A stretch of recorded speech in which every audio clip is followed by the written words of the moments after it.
now, so we will be on our way shortly. Let me just do sound check, although I feel like I've not done a sound check maybe the past 3 streams and it's turned out okay. So maybe it'll be fine. Well, Feathers is unfortunately taking a while to log in, but so hopefully he's okay.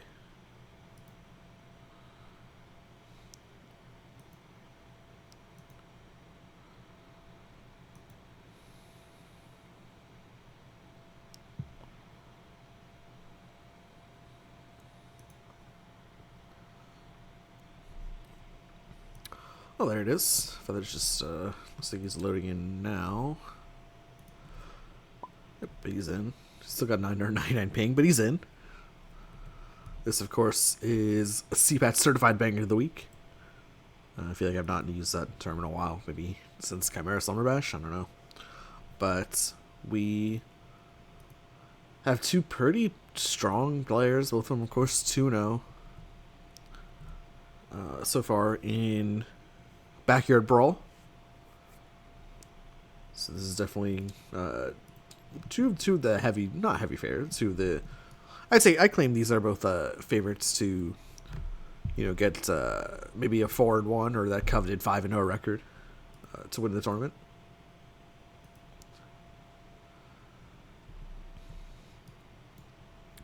It's going to be Feathers on the red side. That's going to be the bottom half of your screen against Chykka on the blue side. It's going to be top half of your screen. I think the players have yet to draft, though, so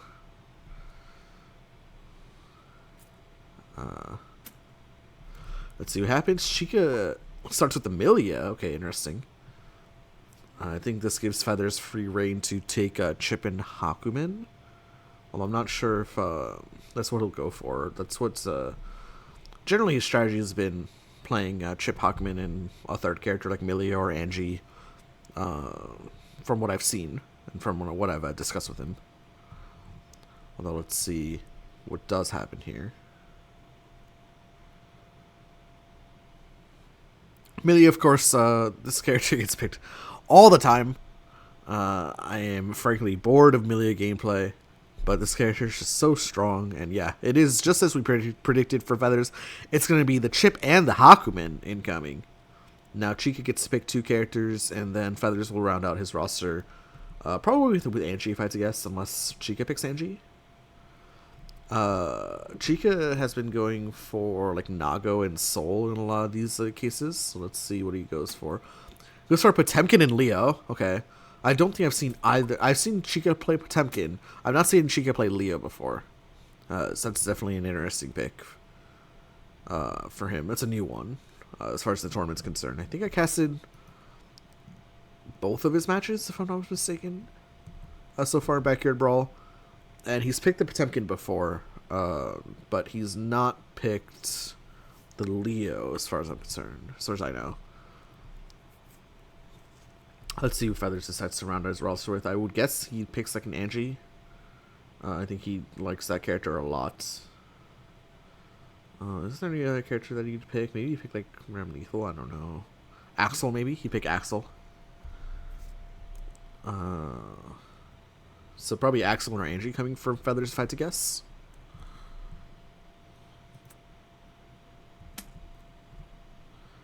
And yeah, it is in fact that Axel. Just as we predicted, Feathers goes for the characters that he thinks are strong. And I think probably most players agree that, I mean, Chip is probably one of the best characters, if not the best character in Season 7.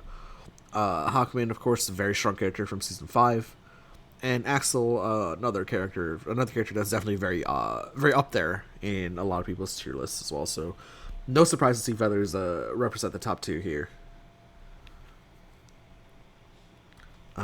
For Chykka, I think Millia obviously is a character that we see all the time. That I think is another contender for one of the strongest characters in Season 7, in my opinion. Just really, really consistent card quality. The Leo, I think, is another pick that's... I think Leo's a little bit Obviously, he's quote unquote a wild swing character, but that seems pretty consistent to me from what I could gather. I've only played the character twice though, so I wouldn't call myself an expert on it or anything. But that character seems pretty good. I'll be honest. And then Potemkin's an interesting one because Potemkin, I feel like a lot of people are regarding this character as quite poor. I've only fought Potemkin 3 times. I think I've beaten Potemkin every single time, and I've only played as Potemkin once. I've won, so I don't really have any data as to whether Potemkin's good or bad. We've seen a couple of Potemkin gameplay matches already in Backyard Brawl, I will say, but I'm not really sure like what the circumstances behind those matches are, or like what the results were. But anyway, it looks like we're gonna have first game is gonna be Potemkin versus Hakumen. Second game is gonna be Chip versus Leo, and then we'll round things off with Amelia versus Axel.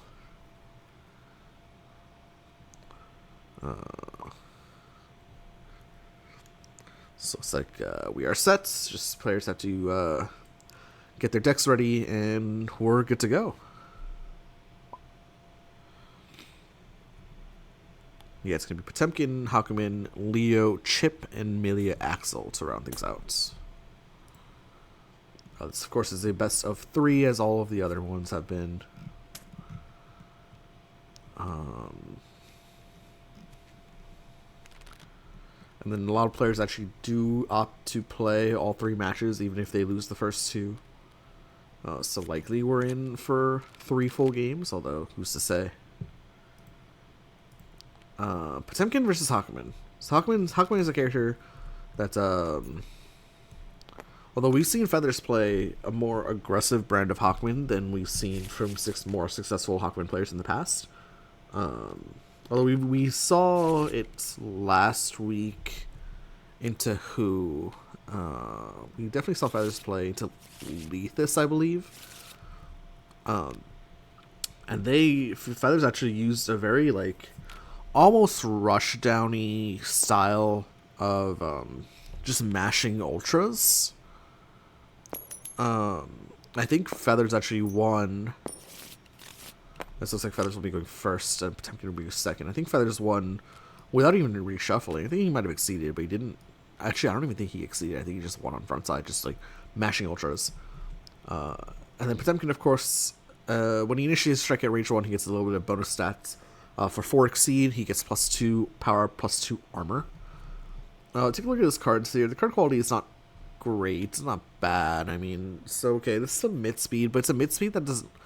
It loses it gains advantage, and like it loses in terms, it beats mid, it slows in terms of card advantage, but it actually trades with a lot of slows as far as damage is concerned. Hammerfall is a guarded dive with a little baby power. Heat Knuckle is kind of a sweep like speed 1, and notably only 5 guard though, so it does lose the sweep. Mega Fist is an assault like. Potemkin Buster, again, like a mid-speed shape that, without stat bonuses, trades with slows, right? 1 to 2, 6, 3, 3. Slidehead, of course, an after close 2, notably 0 damage. Gigantor Kai is a pretty good ultra. These ultra boosts are pretty good too in general.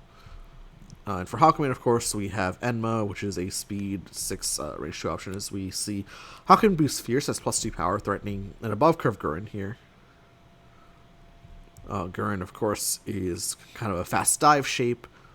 Renka is a kick with that push. So kicks in this game are kind of characterized by that kind of push 1 or 2 at like a 4 speed with some armor or some guard on it is generally how I define a kick shape. As we see, Chykka boosts +4 armor, now close 1. We have Yanagi, which is it's a counterattack shape, right? It's 1 to 4 notably. Zantetsu is a 1 to 2 7 power ignore armor, just pops those slows really well, right? Beats both focus and sweep. Yukikaze, of course, the ultra that says you can't lose. Another counterattack move. And then, of course, Shippu being a super focus, super sweep, super focus. I don't know. I mean, he hits 1 to 6, but you really feel it when you hit a range 1 or 2, right? 8 power. As we see, Hakumen boosts massive, so it's additional range, additional armor, and additional guard. So I mean, just wholesale, just popping this being the speed curve, but also being able to trade well as well. Back to Potemkin here. Looks like Potemkin will just tech the massive. Back to Hakumen. Hakumen still representing, I mean, range 3 mix-up, I guess.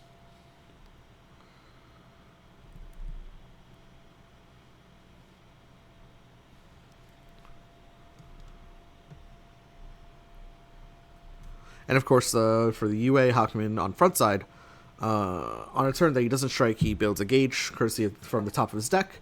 And then on backside, all of his gauge costs are reduced to 0. So in the past, the style of Hakumen we see as Feather's perhaps, excuse me. In the past, the style of Hakumen that we've just seen be most successful is kind of a lack of interaction on front side. Just playing combat cards that are very safe and just win 100% of the time, and not striking other than that.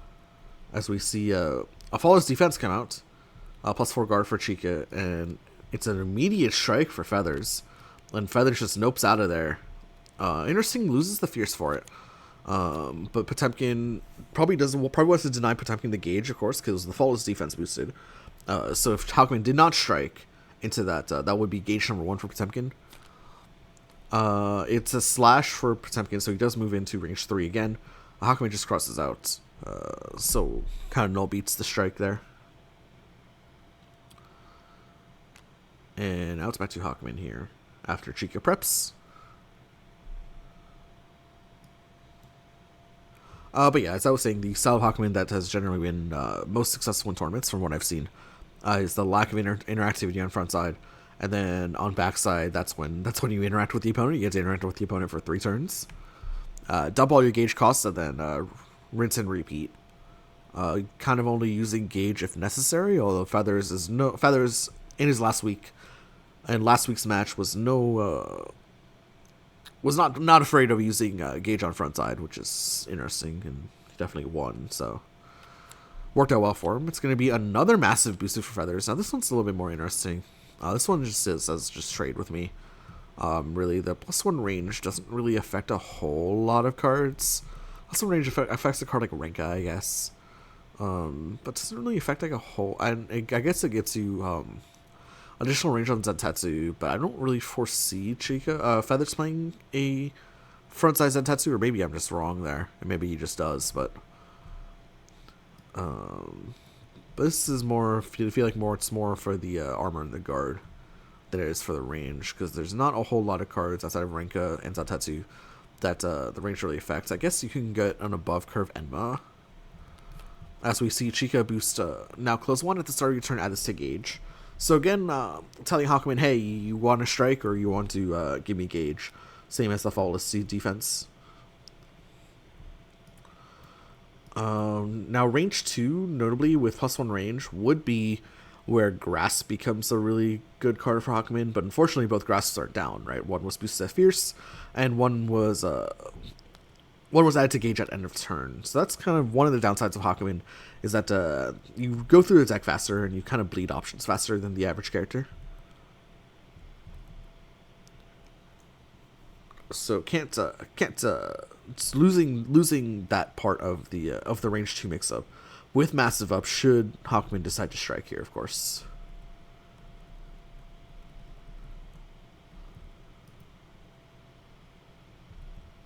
It looks like Hakumen thinking about it, flips the card over.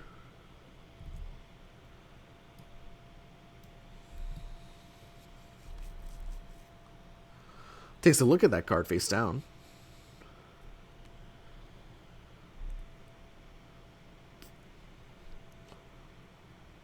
And strikes with it, okay.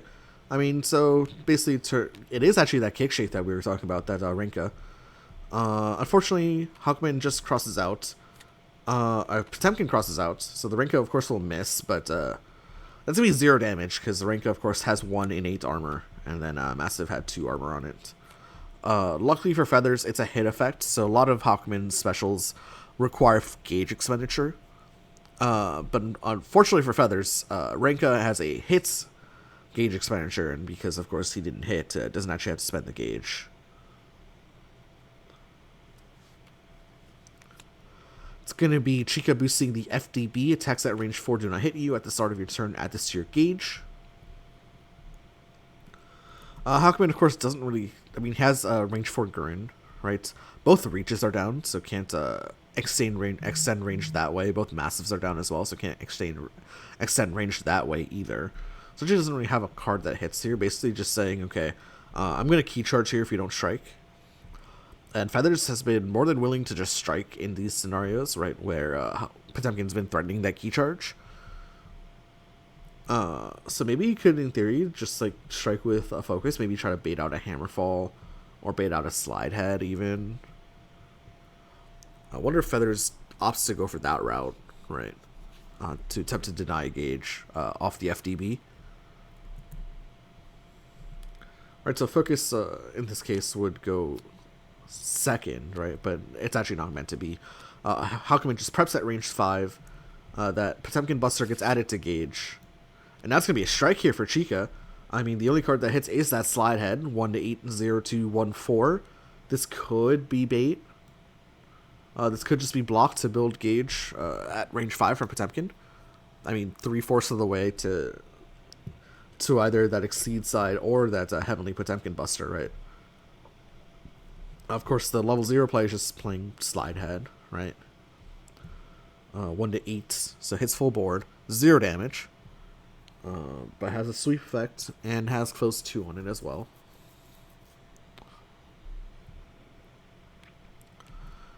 It's going to be, yeah, wow. Yeah, it is Chykka just building gauge with the block. And forces out a sweep from Hawkman. So Chykka builds gauge number 3. Sweep, of course, will miss. And yeah, well, just as we predicted, back to Hawkman here. Hawkman at 5 gauge. Of course, he needs 8 to exceed, so he's getting there.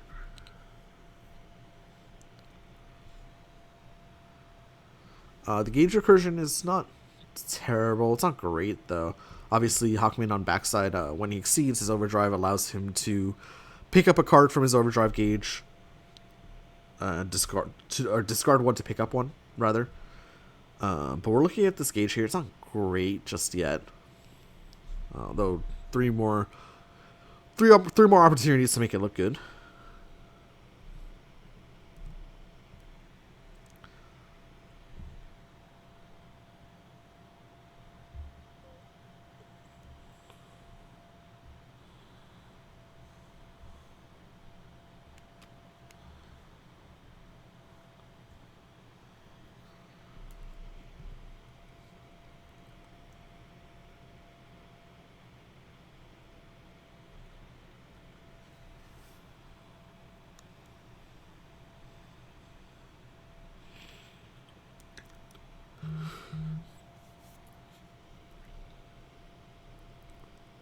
Hawkman taking some time here. Of course, this positioning means that once Potemkin builds gauge number 4, Heavenly Potemkin Buster actually becomes a threat, right?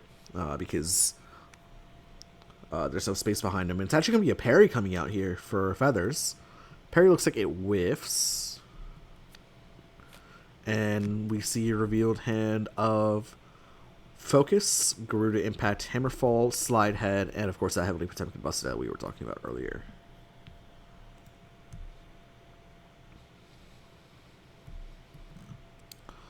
With both focuses left in the deck for Hawkman, obviously Hawkman a Season 1 to Season 5 character, so they have access to reading. Although, don't really know how you'd punish focus from this range. She in fact just preps, says, I mean, if you want to read my focus, you go ahead. Nobody puts that Shippu in a gauge. That's a good card to recur in the future.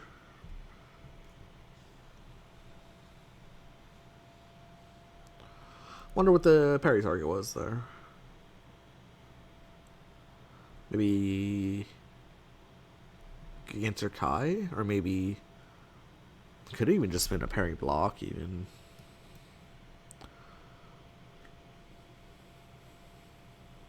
Maybe parry Hammerfall for the huge. I don't know.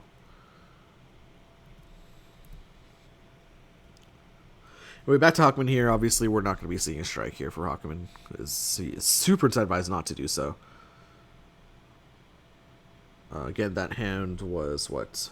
Focus, Garuda Impact, Hammerfall, Slide Head, Focus, and the Heavenly Potemkin Buster. Although Hawkman not necessarily too keen on moving in either. Funny enough, this will be one of those times where that CC0 action might be unironically a consideration, but of course that was removed with Season 7. It's going to be expenditure of 1/4 of the forms on Tetsu to move to range 4. Puts that block in a gauge. It's going to be gauge number 7 for Hawkman. Range 4, of course, Hawkman has Gurren, which is, I mean, it's a relatively low damage option, but it is breaking speed curve here. It's above curve, excuse me. Back to Potemkin here.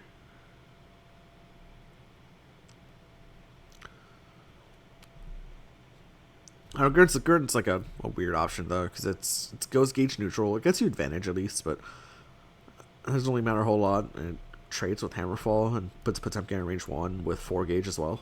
So, don't know if, I mean, that's the option being threatened. I think there is a dive up. I don't know, maybe there are 2 dives up for Hawkman. Maybe the threat's actually EX dive. But it's going to be a scramble end turn for. This is how you know your character is lame. Chykka boosts scramble and does not cancel. Ends turn. Says Hawkman, you're gonna strike into me. If not, I'm gonna force you to wild swing. Wow, that's a play. I mean, also gets rid of the normal, right? So it can't be red. Chykka may be thinking, hey, I can't really get the most value out of the scramble, but maybe I can force Hawkman to strike. And if Hawkman misses, I would delay that exceed side as well by a turn. So definitely a curious looking play at first glance, but I don't think it's necessarily a bad one. I think it's totally fine here.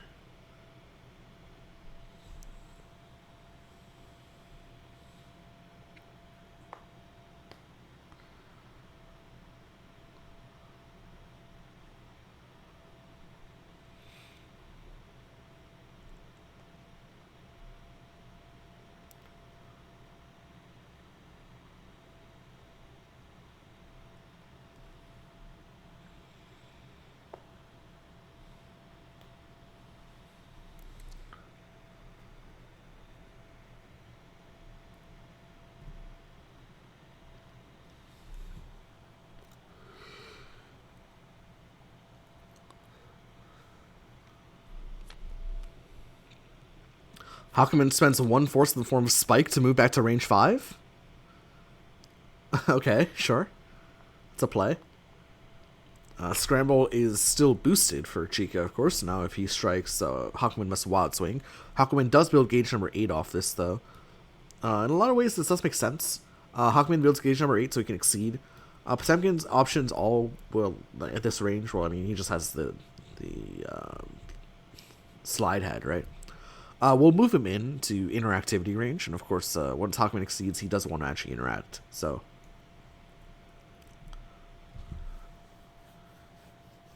It's not like Potemkin's threatening big damage here, right? I mean, he's literally threatening a 0 damage move in the slide head.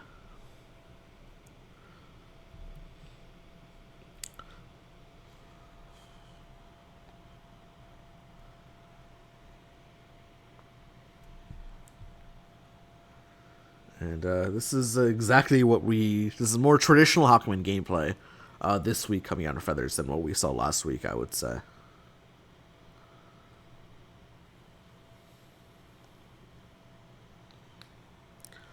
Wonder if Chykka just moves.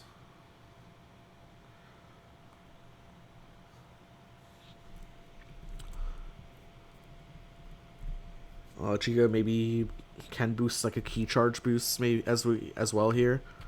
It's actually gonna be boosting steadfast. So closes one. If Chykka initiates the strike, he will have +1 speed, and if Feathers initiates the strike, he will have +4 guard. So here we're actually threatening moves that deal damage, like dive, for Potemkin. Although I'm pretty sure Feathers has EX dive up, which would kind of snuff out a singular dive, right, with only 4 guard. Hammerfall is an option, I guess, but meh.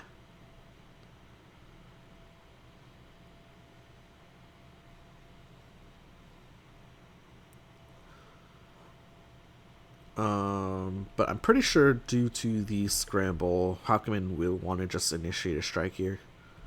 In a lot of cases.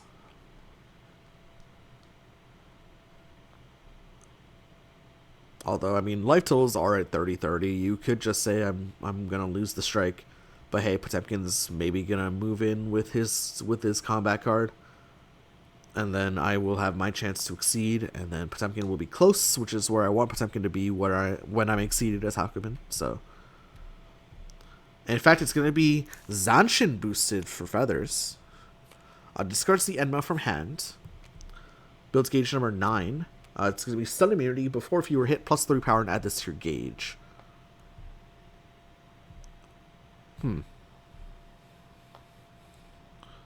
Maybe Feathers has a lot of counterattacks moves in his deck. Maybe that's the case. Of course, like we said, all of Potemkin's range 4 options move him in, right? Hammerfall moves him in 3. Whereas... Actually, we're going to see a huge cancel here. So this is going to be plus range. So now... does... Hakumen does not necessarily have answers to Spike here. Or Dust, excuse me, from Potemkin here. And it's a Force Wasp swing as well. It's actually going to just be the range 1 to 4 sweep. Focus will at least mitigate some damage there. That'll be 4 damage sweep incoming.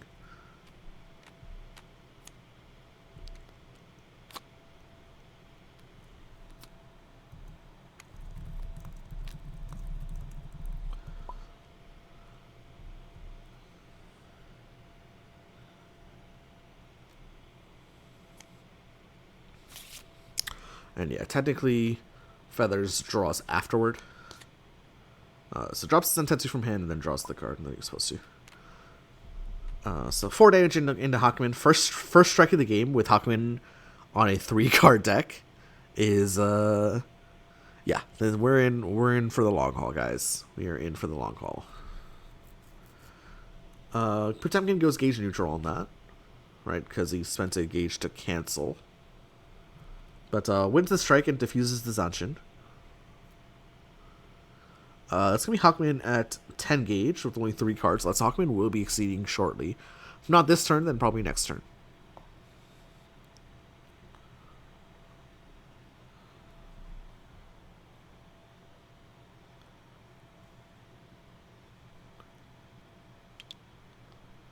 Looks like Feathers making some space for the exceed here. Of course, Hakumen puts 8 cards into his overdrive area when he exceeds. 2 Shippus in here. It's not bad. 2 Shippus. There's the Yanagi in there as well to counterattack. There's a reading here as well. This is not a... I've seen worse looking exceeds for Hakumen. Of course, Hakumen does have to exceed out of this turn next turn because he surely cannot afford to reshuffle this early. Having to deal 30 damage.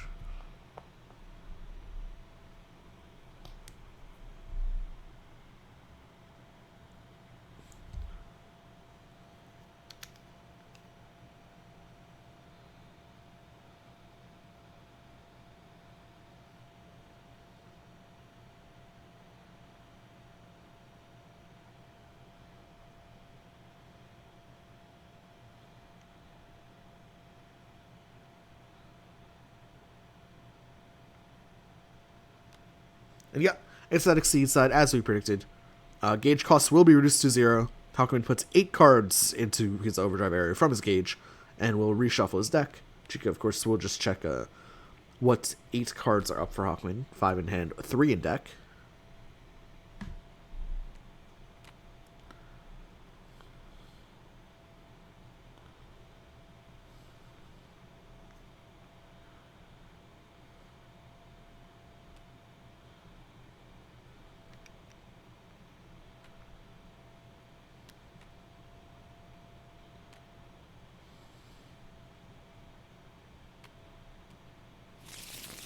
And there goes, leaves the Yanagi, leaves an Enma, and,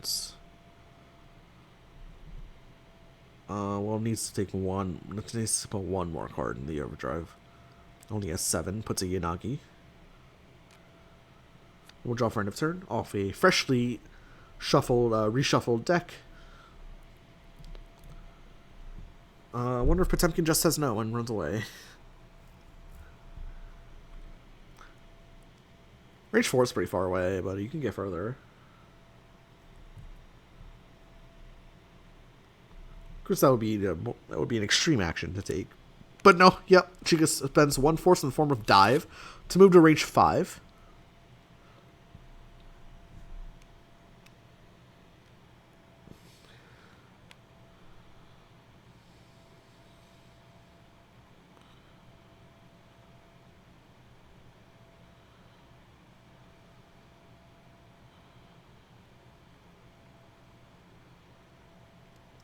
Looks like Feathers will be picking up a copy of Shippu, dropping a Yanagi for it.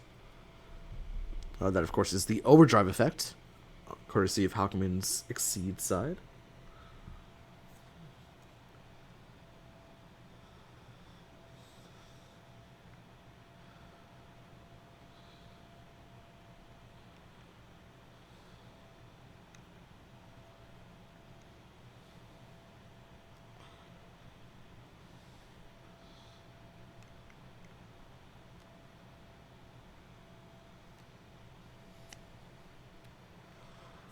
Sweet Hakumen boosting Cross to move to range 3.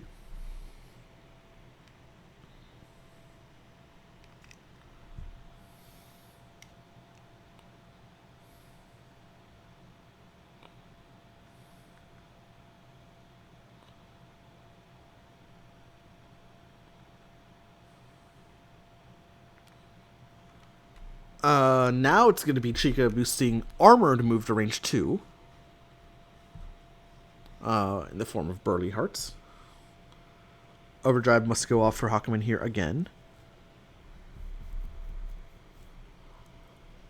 Feels like Potemkin is just going to strike with Cross, I'll be honest. If I had to guess, Potemkin does have only 1 copy left of it. But this is just saying, this feels just like such. This feels like a, hey, are you going to strike me with Cross? If not, I'm going to strike with Cross first. That's what it feels like to me, at least. And then, of course, I mean, Shippu would hit back for 1. Right? Not the... I mean, it's free, but it's not the best option.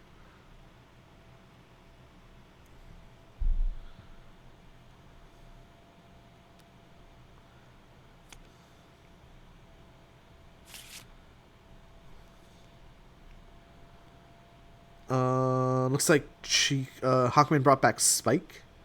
Discards a Renka for it.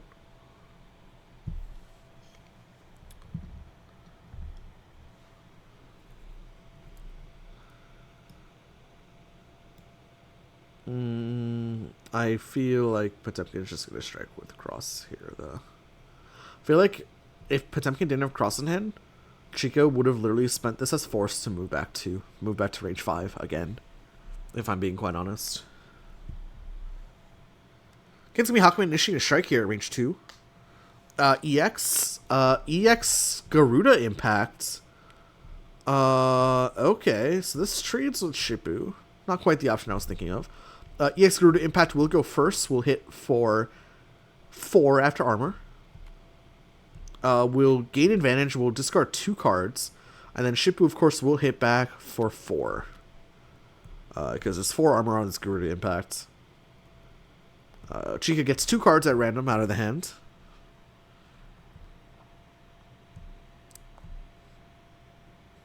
The advantage, of course, doesn't really matter. That's, of course, Chykka building 2... gauge number 4, excuse me. So let's see how Potemkin wants to use that gauge. Looks like a dive, and I missed the other card that was discarded. Of course, Garuda Impact doesn't even discard cards at random. Wow, I thought it would. But nope, does not discard cards at random. So Feathers gets to choose, and it is now Potemkin's turn once more.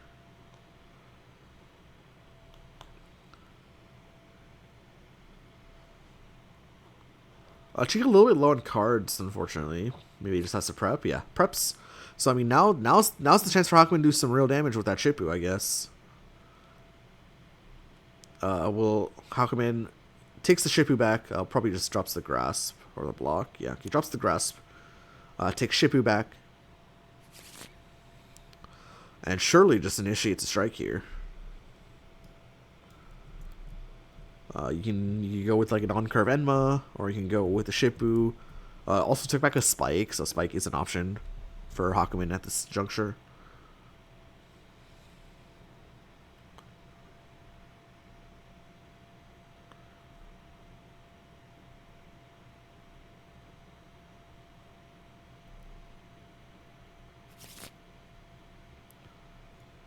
So let's see what Hakumen goes with here. We are now, what, 30 minutes into the game, and both players have taken a total of 12 damage. As Hakumen initiates with a singular card. The known cards once again are Shippu and Spike.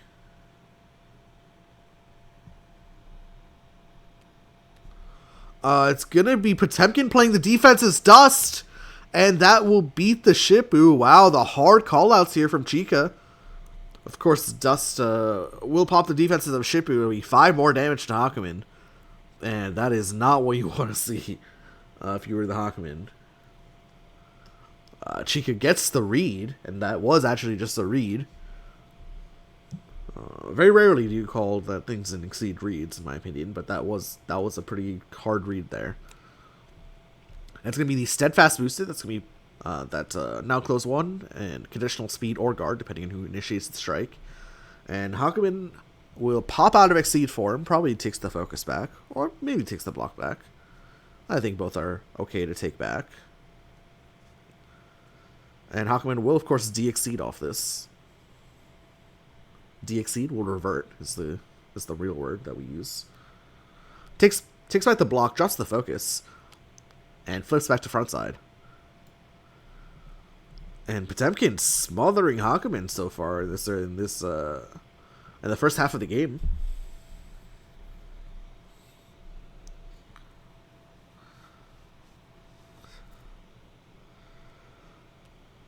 It's going to be defend boosted for Hakumen. It's +1 armor and +3 guard. Wouldn't be surprised to see Chykka prep here. Yep, and he does so. Back to Hakumen here. I mean, 4 defenses is quite a bit. It's going to be a Tsubaki boosted for Hakumen. So this one you normally don't see on front side quite a bit. You see this on backside because on backside this just reads +3 power, right? Because gauge costs are reduced to 0. But on front side, this is quite expensive.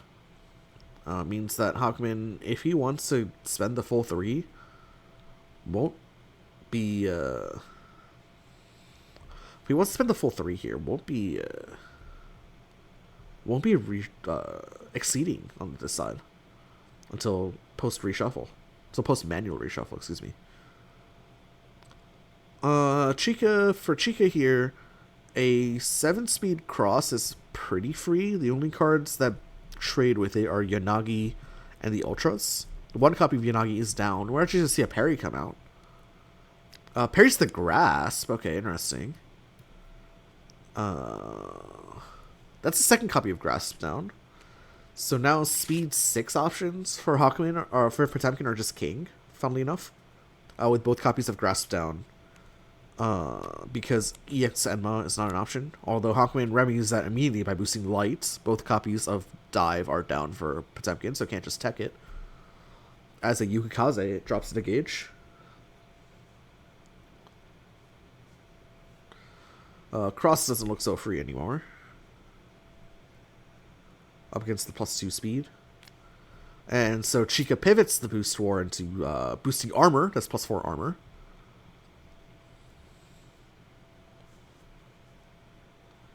Of course, Hawkman does have an ignore armor option at range 1. It's the Zentetsu. Only speed 4, but I mean, speed 4. Although if Hawkman were to initiate a strike here, there's +4 armor and +4 guard that Hawkman has to contend with.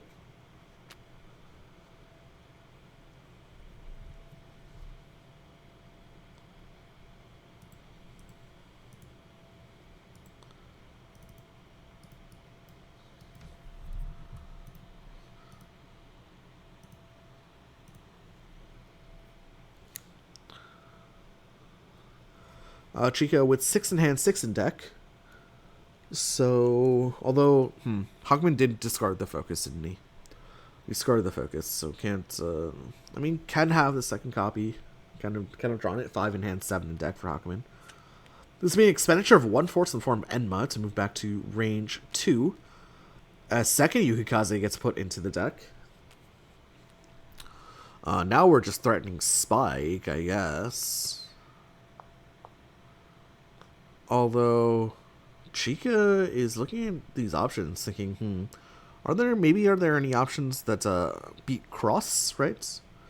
So Cross would be a speed 7 initiation. Hawkman would need his own Cross, or would need EX Assault, or EX Gurren to beat that. Both those options are actually up. So can't just initiate with a Cross here. I mean, yeah, you cannot initiate with Cross. You only have 4 armor. You don't have the guard.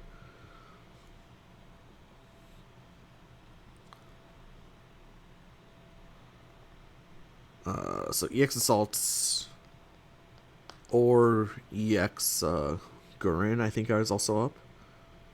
Is EX Gurren up? Okay, it's going to be Chykka initiating a singular card here. Is EX Assault not up? This is 5 in hand, 5 in deck for Hawkman.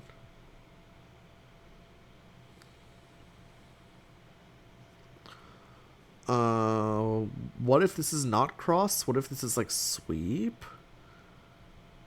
I don't know, man. It's it could be Sweep, I guess. It could be slow.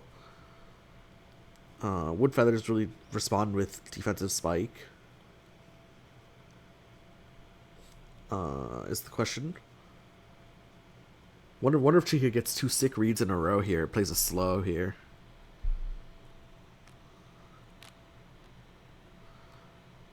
It's gonna be EX Assault coming out. Oh, it is the EX Assault, just as we feared for Hawkman. At speed 8 will beat out the speed 7 Cross. EX Assault has 5 damage right now, but can be pumped up to 8 damage. Right now it just does stun the Cross, right? Potemkin going for a little bit of a risk there. Although technically it was a mix-up, right, as we said earlier. This EX Assault will just, looks like it's not going to be pumped up at all. So it's just 5 power EX Assaults. We'll pop the 4 armor of Cross there. And we'll deal 1 damage to Potemkin as Hawkman builds gauge number 8.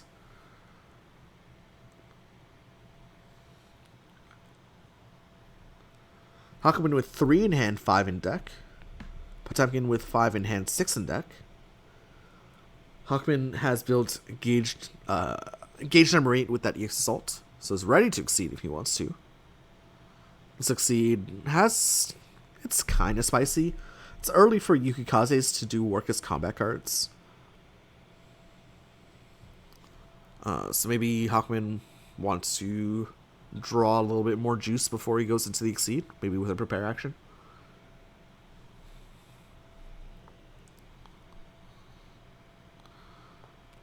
Is there a world where Hawkman attempts to go for a Nakumetsu?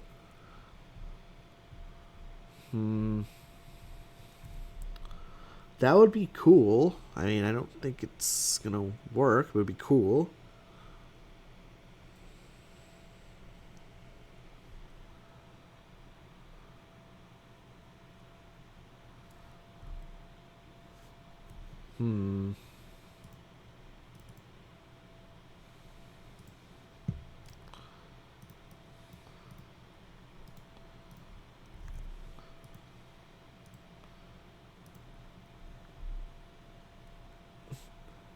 In other news, for those of you who are fans of Yomi 2, Minelker was released today, the 11th character in the cast. Very exciting. I'm actually super excited to play him, although he looks pretty buff in this version, especially compared to why Yomi 1. He got like 4 buffs or something from playtesting to now, as Hawkman will exceed here once more, so gauge costs again are reduced to 0. We'll get that free shuffling as well. But Minelker fans, come back to Yomi 2. I'm actually going to be probably playing some Yomi 2. If not tonight, then tomorrow night. I will be playing some Yomi 2, trying out that new character. I've not really figured out Lum yet either, so for me, technically, kind of 2 new characters for me to sink my teeth into. So for those of you that are excited about the Yomi 2 content, I know it's not everyone. I've seen the views on the YouTube videos, and the Guilty Gear Strive board game videos tend to get around 80 to 100 views, whereas the Yomi 2 videos get only around 40 views. So I know it's not everyone's cup of tea, but for those of you that do actually like the Yomi 2 videos, there is Yomi 2 content to look out for in the near future. There's, of course, also that I also have like 3 sets of Exceed recorded where I actually play. I recorded those, like 2 months ago? 1 month, 2 months ago, and yeah, they're still still a thing. Like they're still on the hard drive. They're still have not been commentated over, but there's raw footage there. Right? I fought Rose. I fought Mio Hunter. I think that's it. I can't remember if there's a third one. So eventually that will be released too, although now I just feel like it's kind of a meme more than anything else. It's actually never going to get released. So for those of you fans of the YouTube, look out for the Yomi 2 content. I won't say look out for me playing Exceed, but look out for the Yomi 2 content.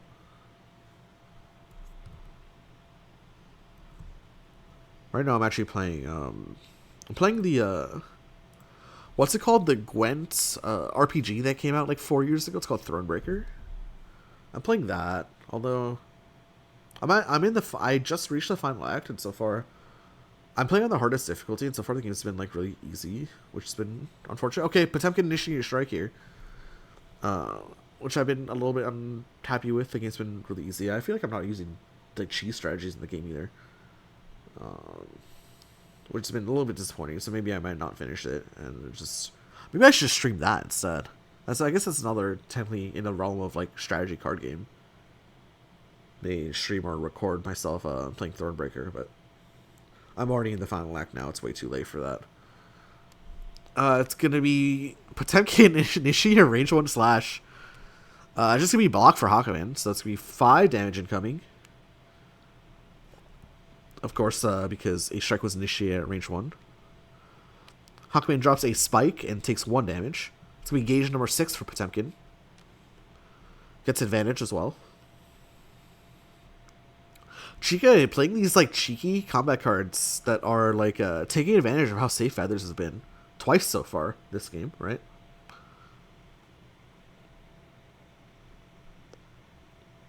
Wonder if that's wonder if we see Yomi player Feathers adjust to that, right? Because so far it has been getting relatively outread by Chykka here. Potemkin with the Wild Swing, 6 cards left in hand. Of course, this Wild Swing has +1/+1 on it. Hakumen caught with his pants down a little bit, only 2 cards in hand. 3 Ultras also just caught here in the overdrive area, right? So might as well just initiate strike here. It's going to be a sweep into focus. So sweep will go first. We'll hit for 4 after armor, and we'll hit for 3 after armor. Excuse me. And then folks will hit back for 5.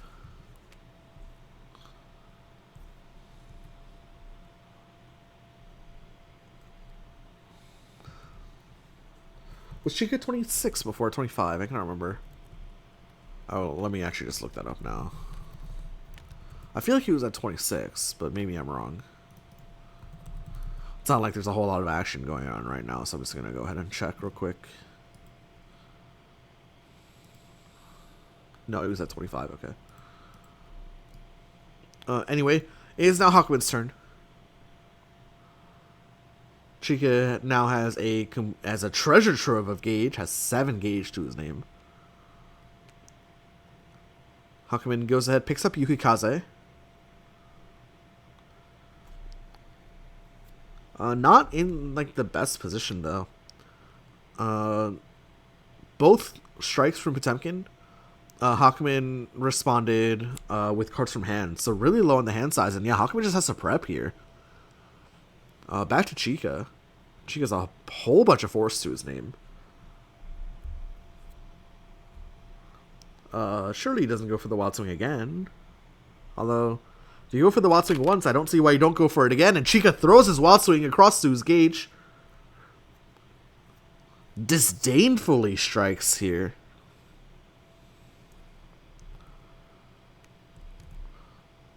Feathers initiates with another strike in hand, and well, it's going to be sweep going first, hits for 7, and the Yukikaze will hit back for 5.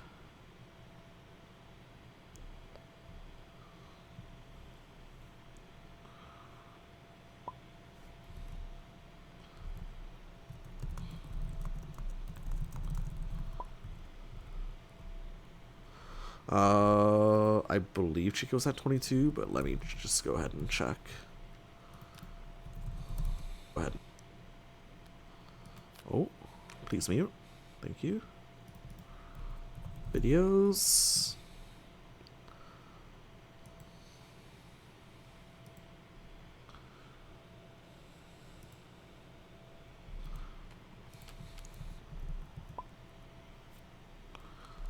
And yeah, Chykka was at 22. So we'll drop down to 17. Hakumen at only 4 HP. Picks up Yukikaze. One Yukikaze already down, though. That's not where you want to be. Unfortunately, like, Feathers, the past couple of combats has been, like, focused on trading. Where, like, really, like, as much as I hate to say it, maybe he should have been wild swinging to try to beat options as opposed to just trade with them. Right? Because trading is no good here, right? You spent a Yukikaze already. You just have 1 Yukikaze left. So maybe kind of incorrect decisions on this second overdrive have kind of forced Hakumen into a bad spot. Of course, also, I do kind of think that the overdrive was premature. I really wish Feathers had more than 3 cards in his hand when he exceeded. And Chykka took full advantage of that, right? With the ranged 1 slash as well. Just forcing so many cards out. And it's going to be Potemkin exceeding. So, of course, when Potemkin initiates a strike at range 1, it's going to be +2 power, +2 armor. Potemkin still has 4 gauge left. No, Rose. Feathers had 3 cards left in deck when he exceeded.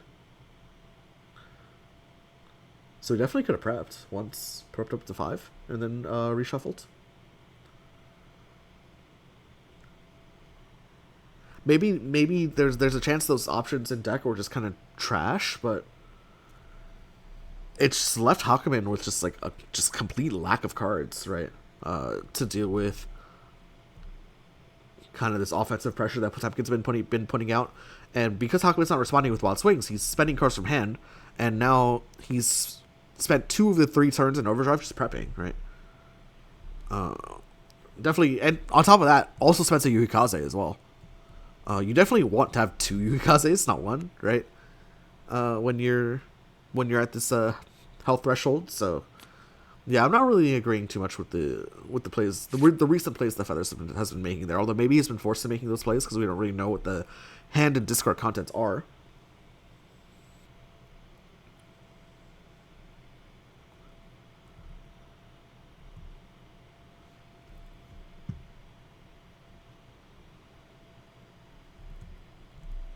And Potemkin just all over Hawkman here, 17-4. 17-4.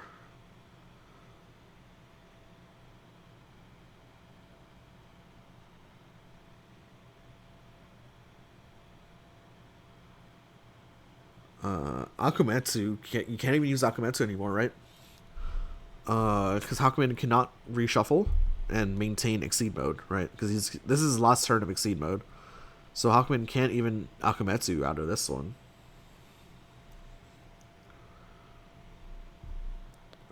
This is a big advantage Potemkin here. Also stuck at range 1, right? Like, are you really going to be using your final move, your final Exceed mode to move? Unless you're striking with Cross. And if you're striking with Cross, I mean, you'll be at 14, but you'll have a lot of ground to make up, and you'll be really far away.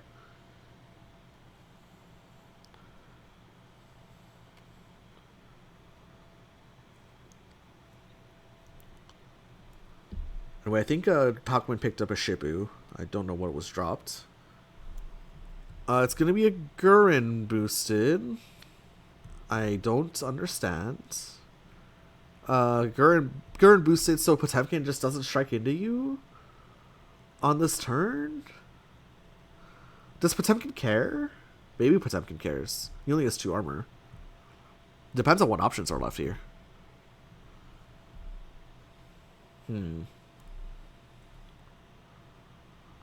Just feels like as Potemkin you just like don't have to strike into this. And yeah, it's actually gonna be Chykka just taking the reshuffle action. And so Overdrive drops without a hitch for Chykka. 0 strikes for Hawkman during that. 0 meaningful strikes for Hawkman.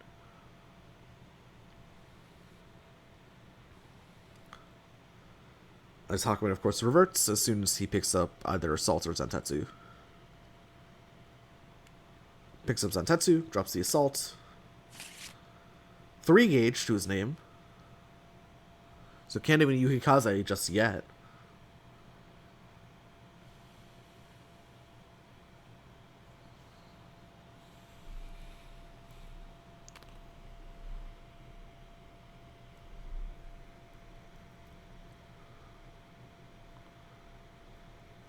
And now, like, what is this Gurren boost doing? It's like you need to, if Hawkman hits here, like you need to maintain the 4 gauge for Yukikaze, right?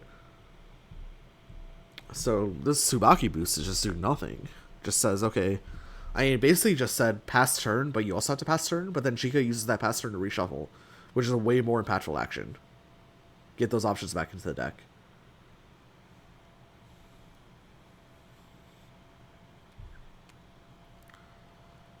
So what does Hawkman even do here? Do you strike? Do you move? Do you... I guess the answer is move, yeah. Boosts run to move to range 3. And builds gauge number 4 that way. Puts the sweep into gauge. Would have liked to see... Probably would have liked to draw sweep just for +2 speed. If I had to guess.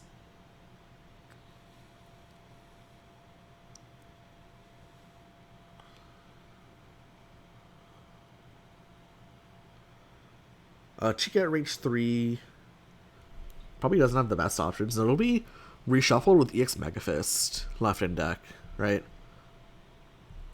Unfortunately, wait, hold on.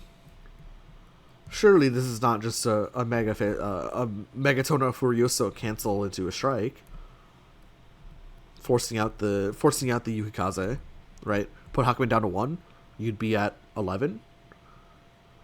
And Hawkman is out of Yukikaze's and just kind of screwed.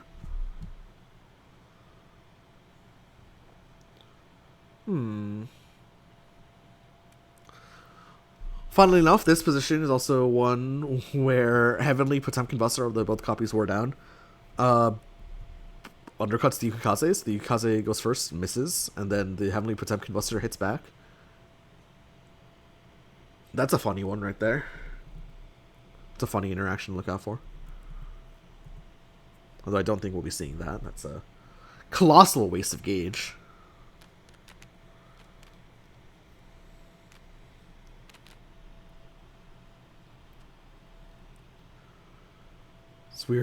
So we just hit the 1 hour mark for not this game, because I think I started this game maybe 5 minutes into the stream.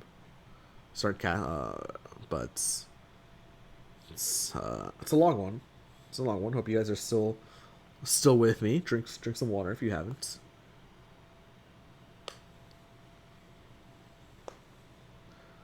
Although I predict games 2 and game 3 will not be as long as this one. It's just kind of the nature of Hakumen as a character. And Hakumen's just like been getting owned this game as well, right?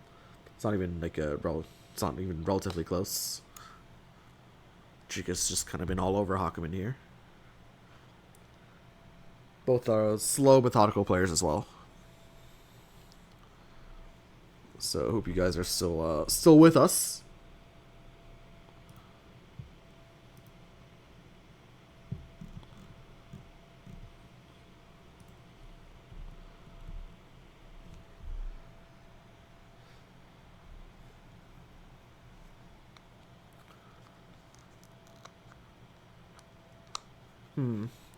One thing I do wonder is whether Chykka should have considered a change cards action over a reshuffle on the last turn.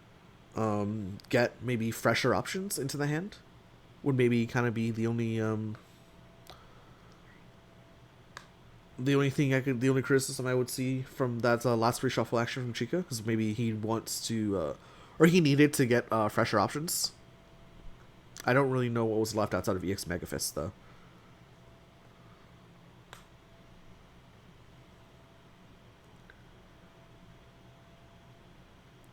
Maybe you just save like 1 gauge for canceling the ignore armor.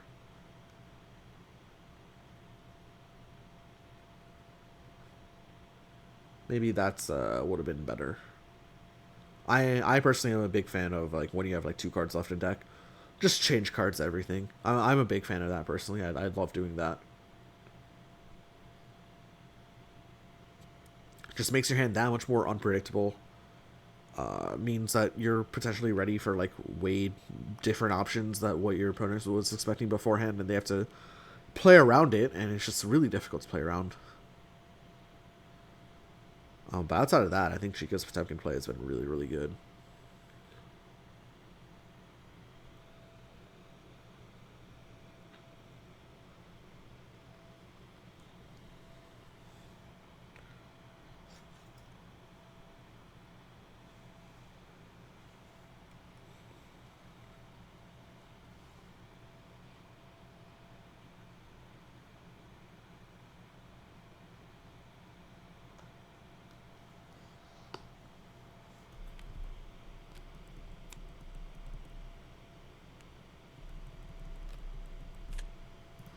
Expenditure of 2 forts in the form of the gauge to move to range 1.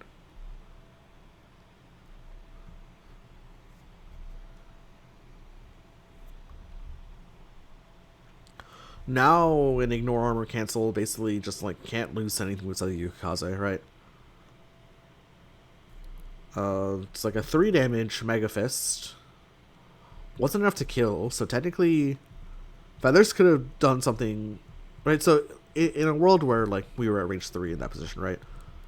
If Chykka goes for a Megaton Furioso cancel into Mega Fist, Feathers can actually not respond with the Yukikaze, and that would be bad. Or not, yeah, the Yukikaze, yeah. And that would be bad, just like maintaining the Yukikaze. So instead, Potemkin just moves to range 1 and says, yeah, well, now I plus 2 power on it, so.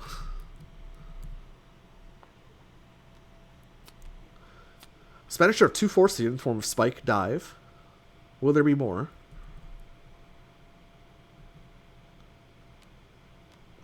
Is this a move action?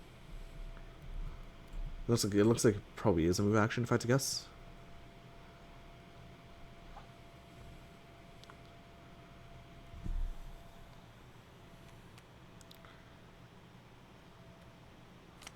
3 force to move over to range 2. The one thing you do have to be concerned about if you're Hawkman, and another reason why I think Chykka should have gone for big CC over reshuffle is you draw focus and the game's over, right? You draw focus and the game's over. Courtesy of Scramble. Which is another reason why I would have preferred big CC there. Probably the game would have been over, honestly, by now. I'll be honest. It's going to be a badass cancel strike. Are we just forcing out the Yukikaze here? If we are Potemkin? Just playing EX Slash. Probably.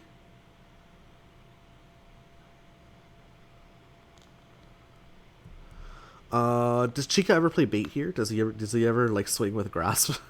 Swing with a card that misses? Play block?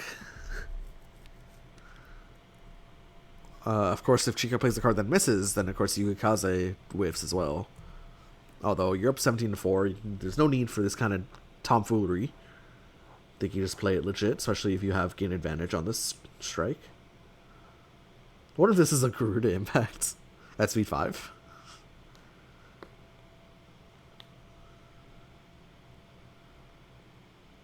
Because you fully control the mix-up here, right? So you can technically go slightly under curve. And it's like, what's the opponent going to do? Okay, Hawkman playing block. Is it dust? No, it's just slash. Okay. So Hawkman lives another day. It's be a 5 damage slash incoming. Hawkman blocks all of it. Maintains a Yukikaze and 1 unknown card in hand. Potemkin, of course, gains advantage. Off the slash, that is also second block down. So slowly whittling Hawkman away from these answers. Potemkin just initiates the strike here at range 1. It's going to be the Yukikaze. Potemkin Buster will go first. Will knock the Shippu out of the hand. Will hit for 3. And then, of course, the Yukikaze will hit back for what? 4.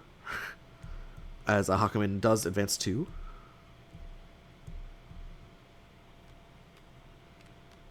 And yeah, well, now the game's over. What do you even do here if you're Hawkman? Change cards 5, draw 6? I don't even know, man.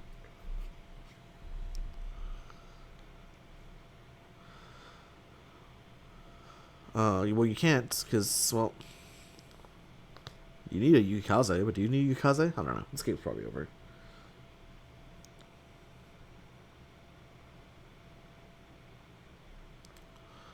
Surely Potemkin has the juice to close this out. I don't even know what you're changing cards for. Although it looks like Feathers is going to be doing that. Change cards 3, draw 4. And then hope that you have an answer and then Potemkin gives you a turn. Sure. But it's just going to be huge. Cancel. Megatone of Furioso cancel. And yeah, it's just what? EX Grasp or whatever. And yeah. Yeah, EX Grasp, that closes out the game. Potemkin takes game number 1 over Hawkman. Really smothered Hawkman this time. Chykka had 2 big reads in the early to mid game that definitely turned the tide, I would say. But overall, just Potemkin able to trade pretty well into Hawkman, right? Good couple early trades there. Then Chykka takes advantage of his superior reads in the mid game to just build a health lead that Hawkman was just insurmountable for Hawkman, and then a couple resource problems for Hawkman towards the end game. That proved to be problematic, right? But anyways, that is just game number 1. We still have 2 more games left for you guys. Next game is going to be Leo versus Chip. Leo does have a 1-4 sweep, doesn't he? Wonder how that matchup goes. Leo does have a 1-4. He's like a 1-4 counterattack move, I think, right? The shield move. Does Leo have any other wire range bags? He has Gravierte Verde. That's 2-5. Wide range bands are kind of how I've seen chip players get beat or like get contested with against, I guess is the preposition I'm looking for. Wide range bands perform really well. So the 1 to 4s, 2 to 5s, and so on and so forth. Looks like the players are just having a little post-game chat. But how about that? How come in beaten by supposedly the worst character in Season 7? Wow. There you go. Just goes to show. It's all about the matchup. It's all about the matchup.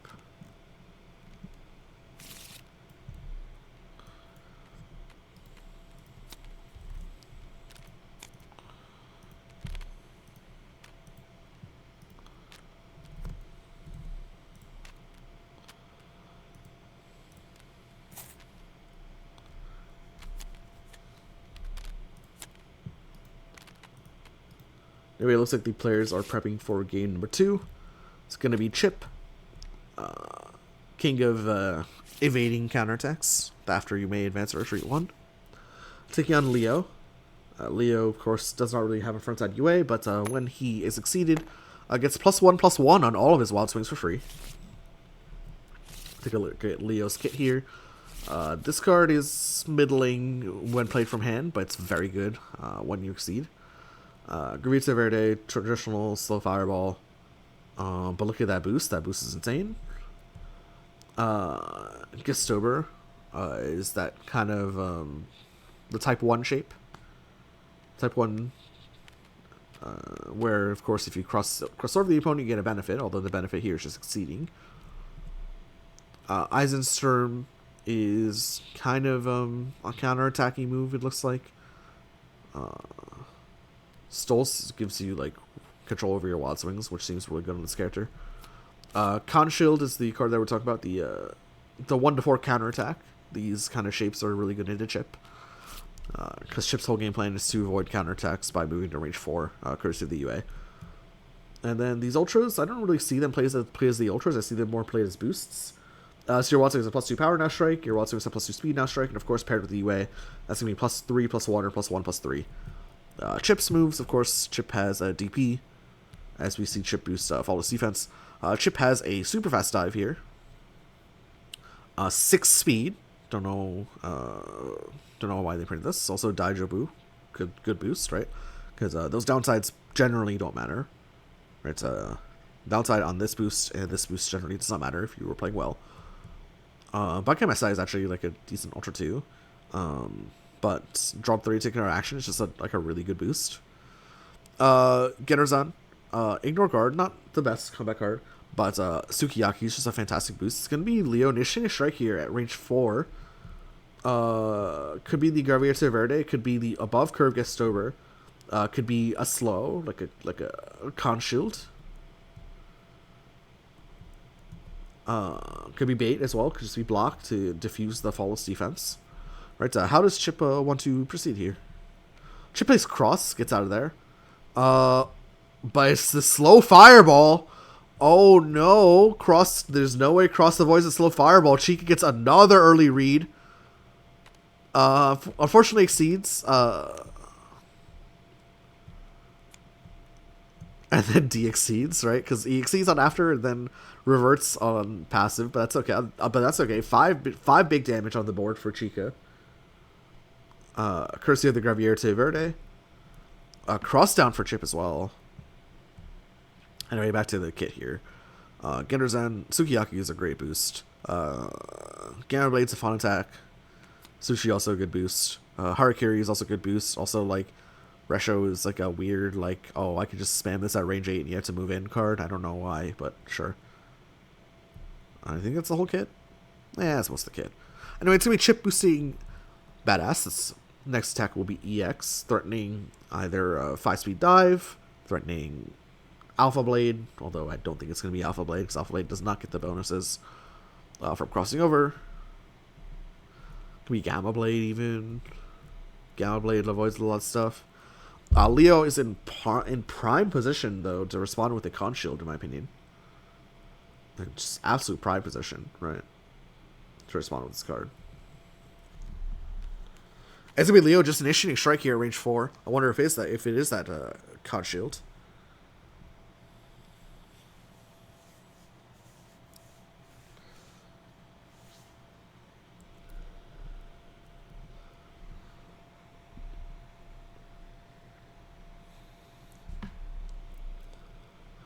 It technically could be this.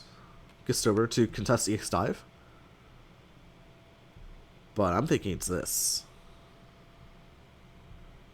I'm thinking it's this. This also stuns out like an EX dive as well, or an EX Alpha Blade.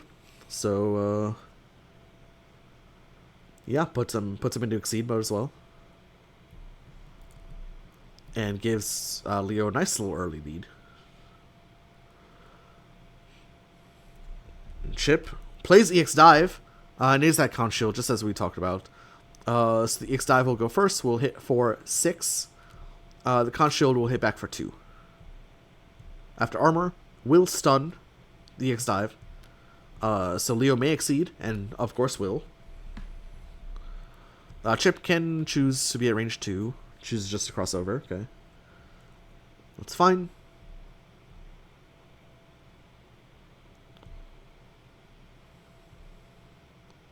I should be at 23, yeah, and the players fix that. And Leo now is +1/+1 on his Wild Swings. Leo has a good, decent way to like ensure the cards just hit, right? Has a stun immunity boost. Can tack on speed just to make sure the thing hits. Can like cancel all of these boosts to go like cancel Pride to choose a better range, etc., etc. That's gonna be Chip boosting Faultless Defense, me +4 guard.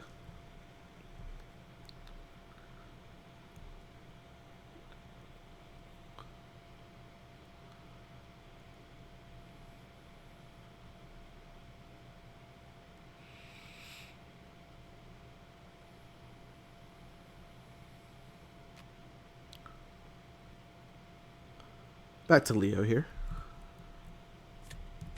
And Leo just says, let's go, Wild Swing.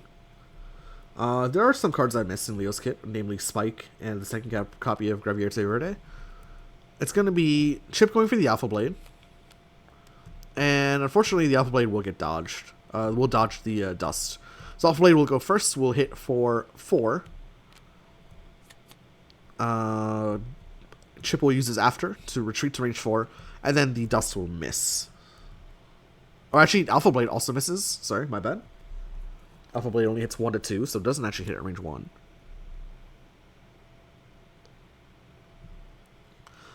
So yeah, Alpha Blade crosses over Chip, crosses over Leo, and then Chip retreats to range 4, misses, and Leo does the same. It's going to be Chip boosting +1 speed, hit the opponent, must discard a card. Leo, of course, does get to remain in Exceed mode until he ends the turn without striking.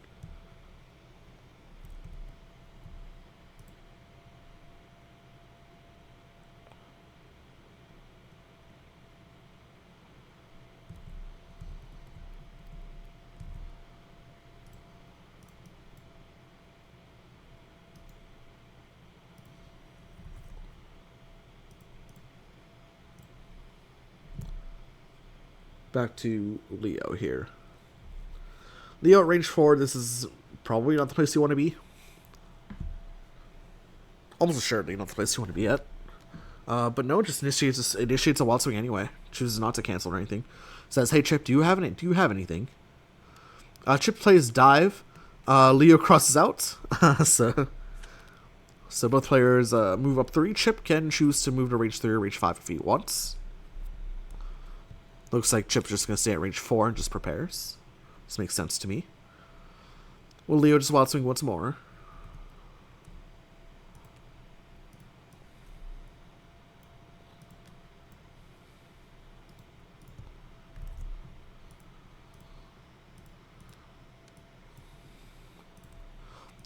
Is that a strike from hand, actually? It is a strike from hand. EPT6 Verde. Second copy. 5 damage incoming. Chip just blocks. We'll take the 1. And Leo will close 2, draw 1, and reverts.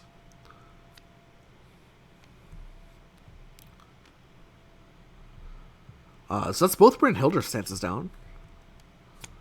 But it's going to be Chip playing Play the Hero. Draw 3, take another action. Wouldn't be surprised if the second action was just prepare to drop to 5.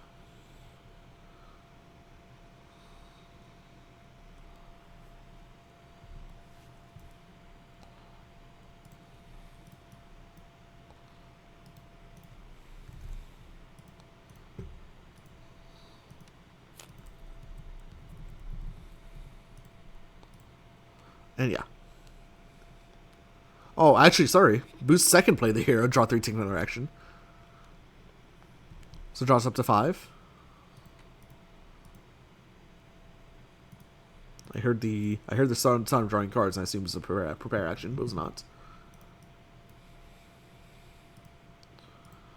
And Feathers with his third action will take a look at what his Exceed side does, and just prepare. So full reload there.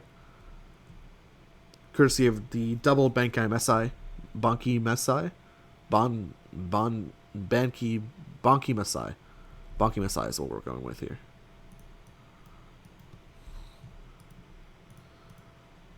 Of course, I'm not a Guilty Gear player, so I actually don't know how to pronounce the ones that are difficult to pronounce. Chykka just preps back to Chip here.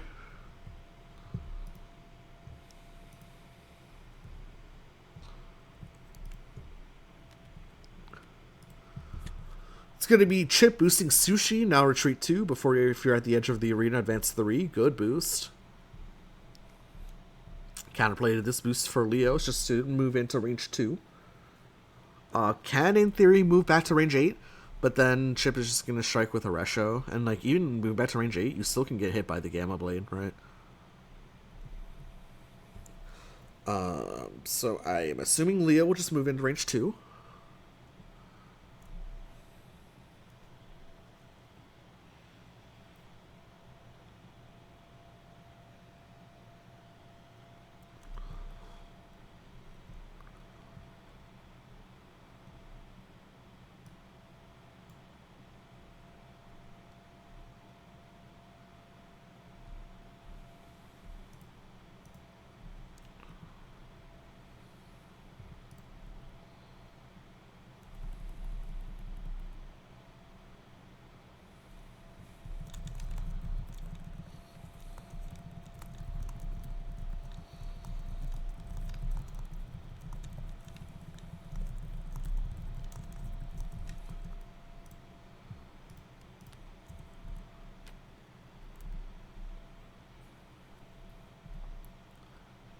Just going to be Feathers doing a little bit of housekeeping while Chykka considers his next action.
So we Leo spending 2 force in the form of the Leidenschaft des Dirigentin.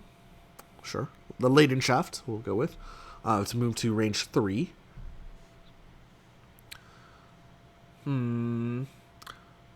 Feel like Chykka's the Assault hand. And Chykka didn't want to break it up. This is my read. This is my player read. My player read is that Chykka's the Assault hand and didn't want to break it up by dashing. So spends the force as Ultra, first spends the Ultra's force instead.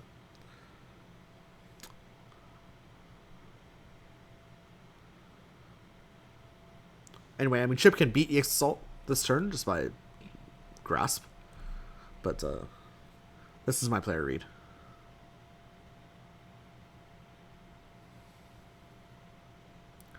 It looks like Chip just going to be initiating a strike here. Has before advance 3 on this. Cards like Cross are just incredibly safe here. And yeah, it is the Cross. Chip will advance 3, and then retreat 3, and then retreat 1. Chykka just takes the 1 damage. Leo at range 5 with both Gravierte Verdes down has no cards that hit. So we'll have to move in.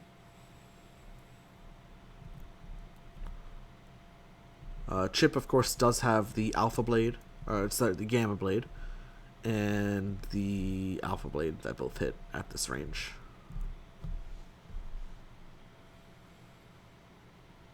Oh, actually, Stealth Verbal is a thing. Stealth Verbal is a thing. Oh, that's 0 speed. It's me, Leo boosting Let's Rock? Okay. Again, Leo does not have an option that hits here at range 5 outside of that Ultra.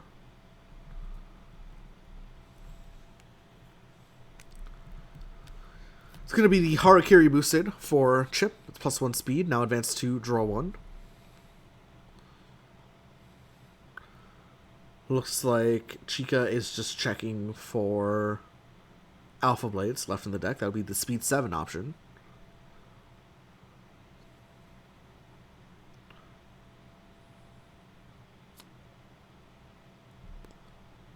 Yeah, Harakiri also draws you one.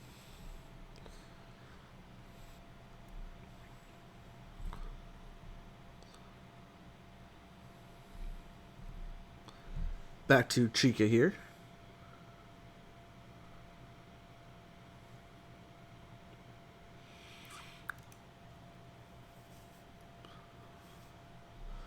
Chip with 7 in hand, 8 in deck. Leo with 7 in hand, 14 in deck. So Chip definitely accelerated through the deck faster, I mean, courtesy of the 2 play the heroes, right?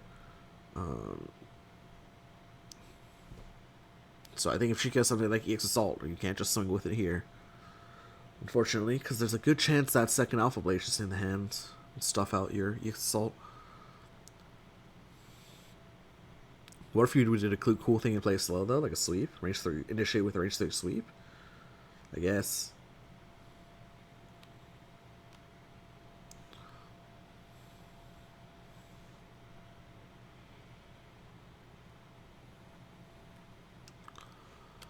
It's going to be stun immunity boosted. Now draw 2. Surely this gets cancelled. Yep, and will get cancelled. And now just strikes with like a singular assault, probably, if I had to guess.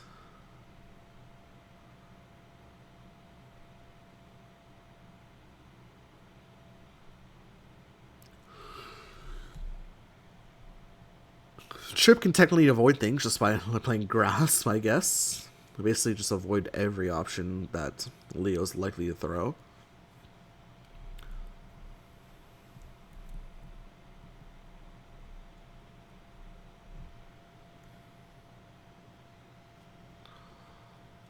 It just feels like assault to me, though.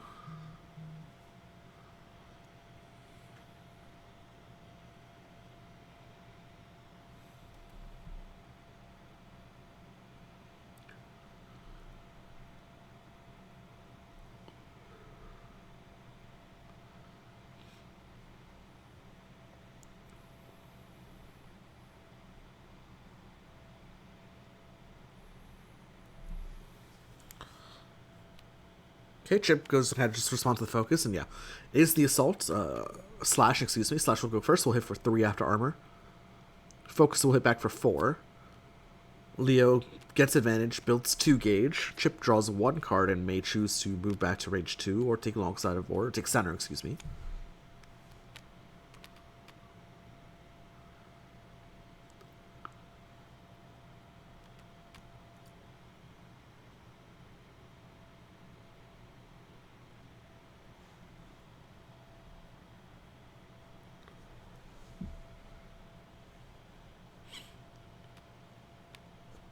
Yep, take center.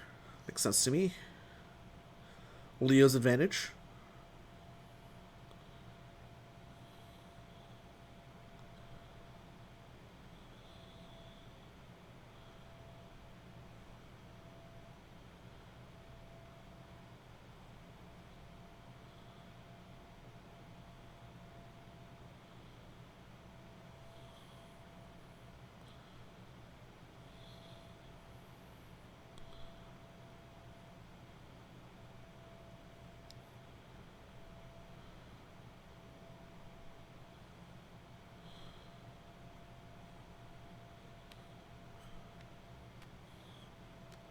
It's going to be an area shift. Cancel, almost assuredly. Pulls Chip into range 2 on short side of board.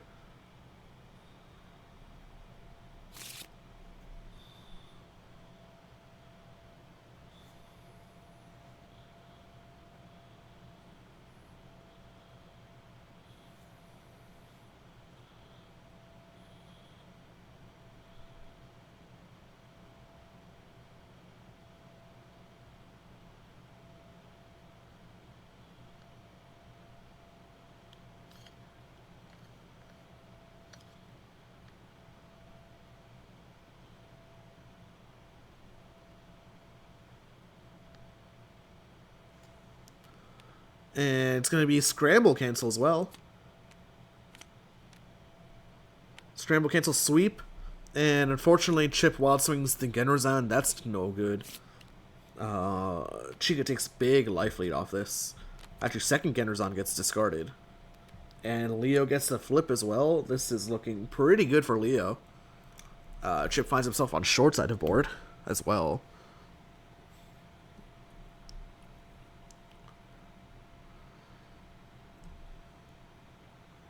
Ideally, Chip would have his own area shift here, but I don't think Feathers does have it. Pretty sure Feathers can't have it because he spent both crosses already. So this could be a slight problem here for Chip. Plus sides for Chip are that he hasn't spent his quote-unquote free +2. He hasn't played his free dusts yet, I think, right? We know Chip played both dusts in the form of... he boosted both dusts. He doesn't have any more free damage. Quote-unquote free damage. And so it's going to be a dash cancel for Chip. Retreats 2 with the sushi. Okay, sure. Okay, not really sure. I mean, literally just boost Gamma Blade as a retreat 2. This is the first time I've seen that one before.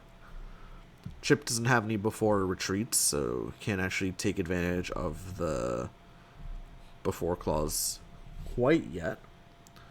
Although, I mean, puts Leo at range 4. This is not...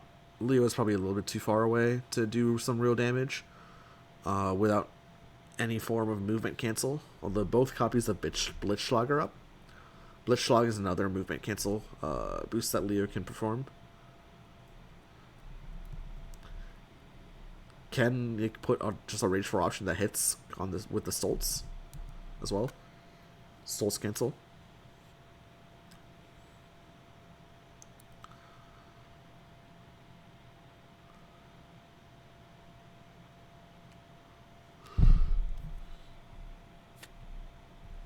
And that's exactly what's going to happen here. Draw 2, you may place a card from your hand on top of your deck. I imagine this, if Chykka draws a range 4 option, he'll just put it on top of his deck and then cancel and strike with it.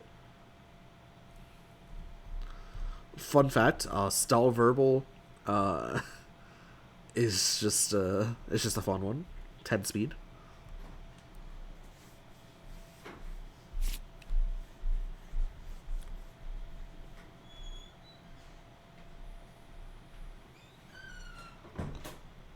And will he put that Stall Verbal on top?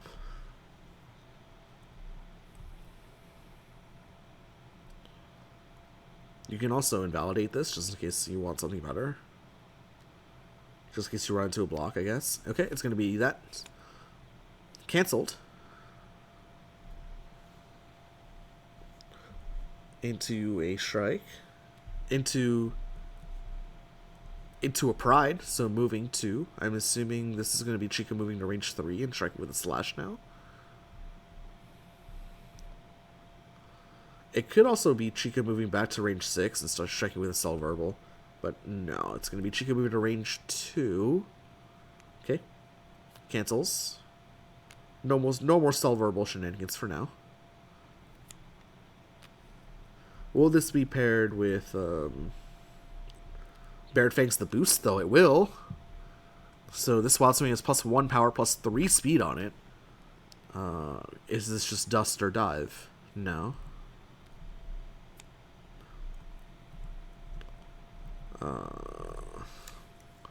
Dust, of course, beats 6. Beats a lot of things. Although Chykka takes back the strike.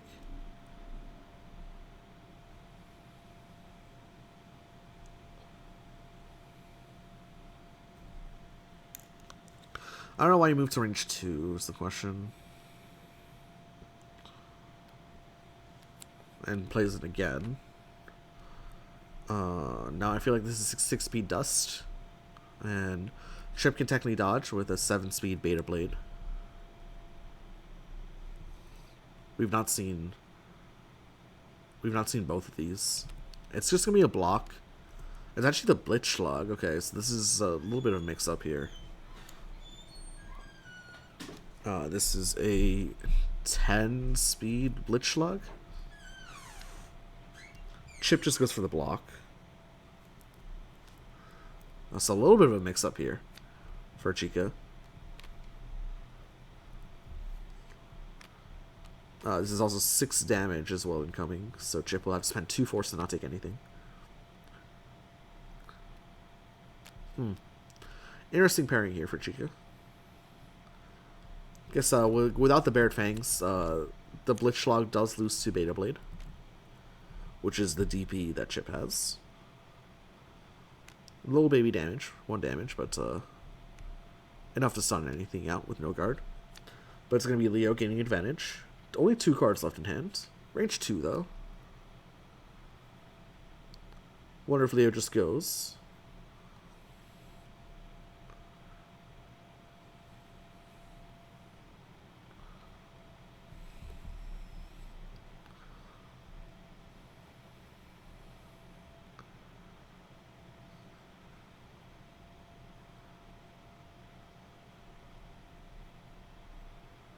Chip with 3 in hand, 5 in deck.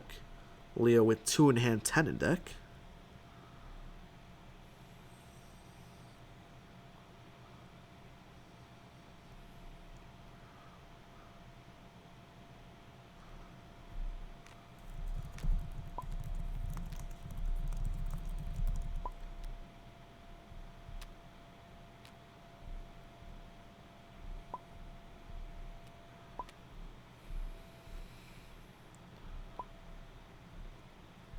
Okay, I was wondering what Feathers was doing there.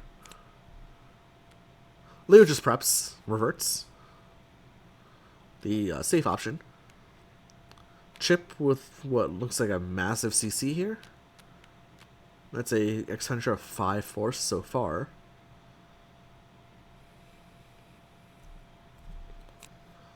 Yeah, draw 5 force. We'll draw 6. So we'll draw 1 off the top.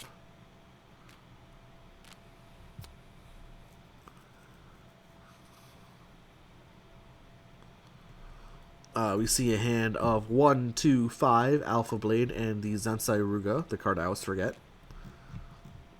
The 9 Speed Ultra that Chip has for some reason. Because he's a ninja, maybe. I don't know. He needs it.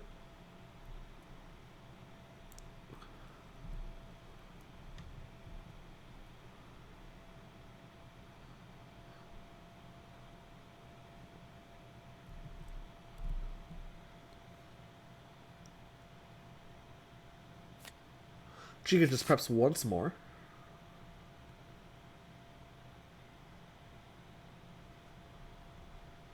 Back to Chip here. Again, that hand was Focus, Sweep, Slash, Alpha Blade, and the Zensai Ruga.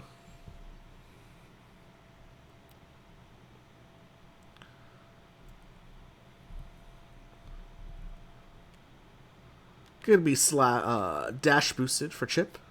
Just gets out of the short side of the board. No cancel. She'll just end turn there. We'll draw for that. Back to Leo here. Again, a handful of slows and fasts for Chip, right? Has a 6-speed Alpha Blade on curve. Has the 9 speeds Ensai Ruga, super above curve. These are potential threats that Leo will have to deal with in the short term.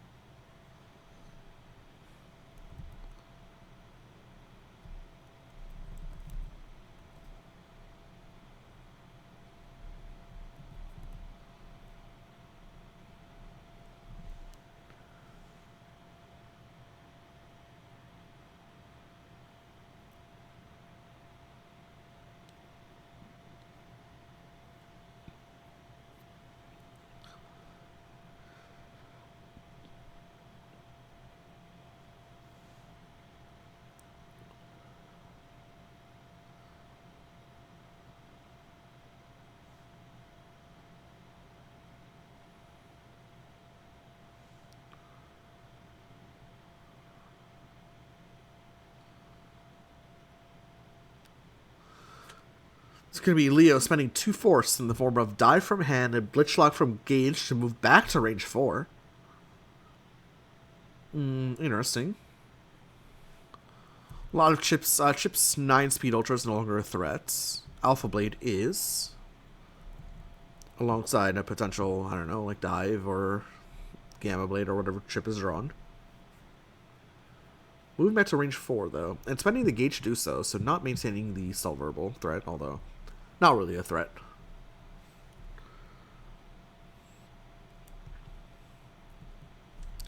It's also Leo drawing out of a deck that doesn't have very many cards left. 6 in hand, 5 in deck for Leo, whereas Chip is just reshuffled.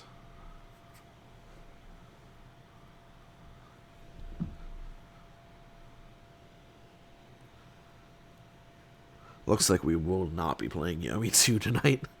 These players have been really playing slowly. We are an hour 45 minutes in this stream. We'll maybe try to get some Yomi 2 footage in tomorrow of some Manelker gameplay. It's going to be Chip boosting Badass. Back to Leo. Gets teched.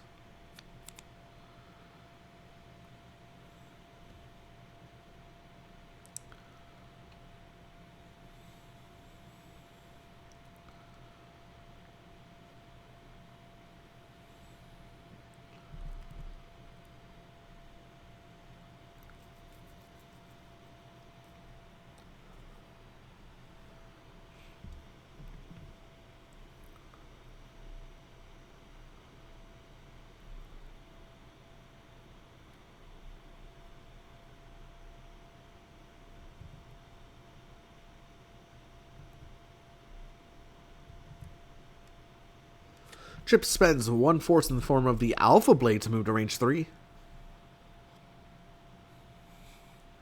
Maybe now finally starting to threaten +2 speed cancel dusts now. As Chykka takes a look at his discard pile, might be considering a reshuffle action. With 6 in hand, 4 in deck, looks like that's exactly what Chykka's going for.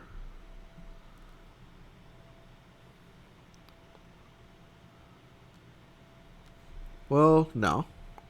Draw actually boosts Stoltz. Draw 2 and may place a card from hand on deck.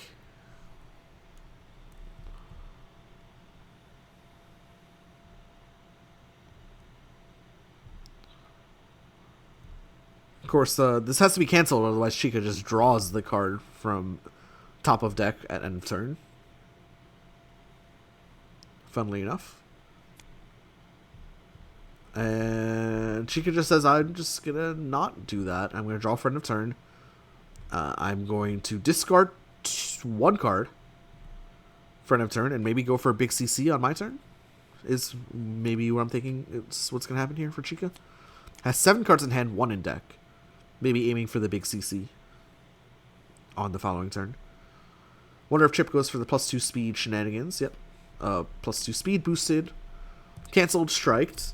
This is just dust. Is Leo out of cross? Wait, does Leo have EX Gestobra left? Hold on. Dust is not free here. Dust is not free here. I'm pretty sure both copies of this are still up. Is Chip really... Okay, I mean, Leo plays block. And yeah, Chip tried to call out the Gestobra with dive, but Chip calls... Leo makes another good read here, does Chykka. Says you're not playing Dust in my EX Gestobra. I'm just blocking your dive. Wow. And it's going to be just a 5 power dive. Chip finds himself in the corner, although he can get out if he wants. And 5 power incoming to Leo. That's 1 +2 speed boost down. Post reshuffle. So only 1 left to deal with if you're Leo.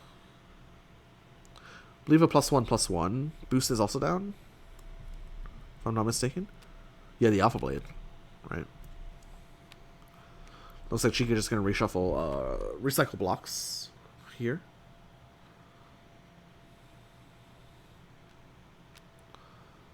No, takes it back.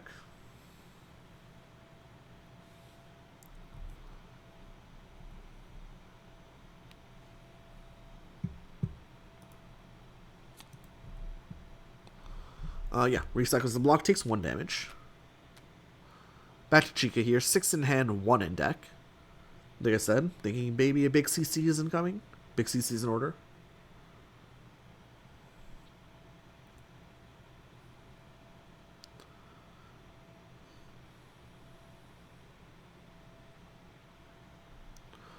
Just make your hand completely unpredictable.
Chykka really taking his time here. I'm trying to think of what's the best way of using the cards that he has left. Maybe he doesn't want to go for the big CC.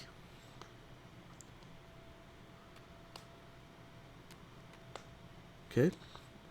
Maybe considering putting one of those 3 gauge cards back into the deck. Yeah, it is the big CC. It's gonna be CC6, drawing 7.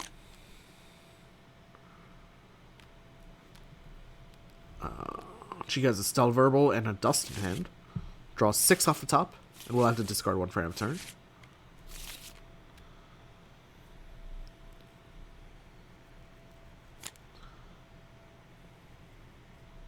Yeah, so just deciding whether you want to put the second block back into the deck, and he decides to do so. And then just drops the Dust.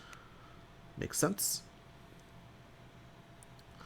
Back to Chip here. Chip goes ahead, boosts play the hero. Just draw 3, take another action.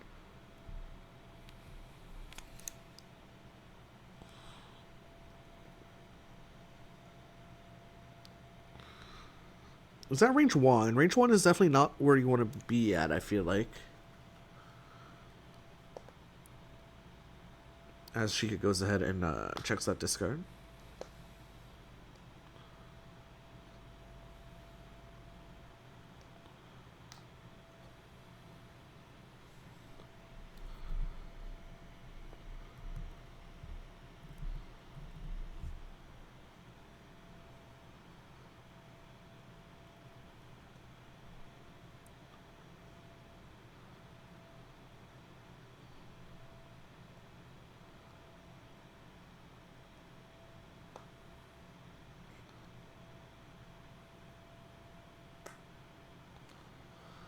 And it's going to be chip boosting Sukiyaki. Attacks at range 1 do not hit you after add this to your gauge. Good boost. Very good boost.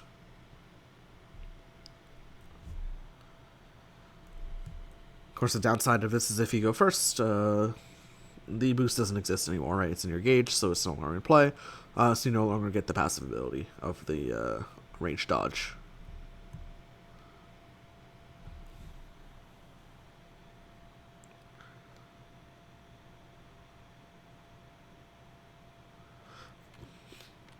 It's going to be Leo exceeding, courtesy of the Brynhildr stance.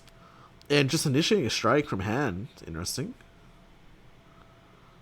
I wonder if it's initiating a focus to try to undercut here. Could just be initiating a block, I guess. All these other cards obviously miss because we're at range 1. Unless Chykka goes second. Although Conshield technically... Conshield technically is a -1 speed move. That's funny. Conshield always goes second. That's cute. Okay, this is cute. Cute play. Yeah. So the Resho will go first. We'll hit for nothing, and the Conshield will hit back for 3. Cute. Very, very cute stuff from Chykka here. That's a funny little interaction.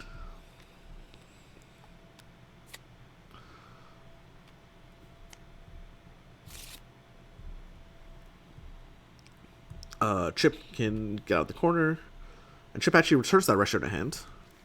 Chip chooses to stay in the corner, though. And we'll get hit for 3 from the Conshield. Down to just 10 HP.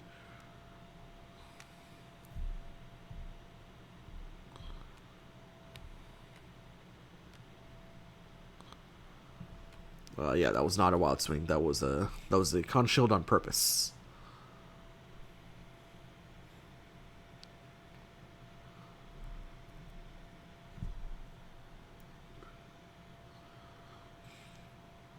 Back to Chip here, who again chose not to cross over.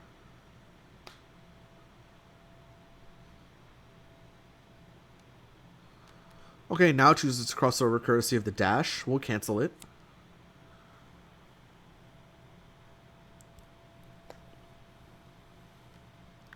Boost +2 speed cancels that. And reminder, both dives are down, so it's spikes or bonky messies or slashes, right? For this +2 speed. +1 speed cancel, and now this is just spike for sure. Oh no! Chykka Wild Swing 7 speed cross, which beats... Wait, what?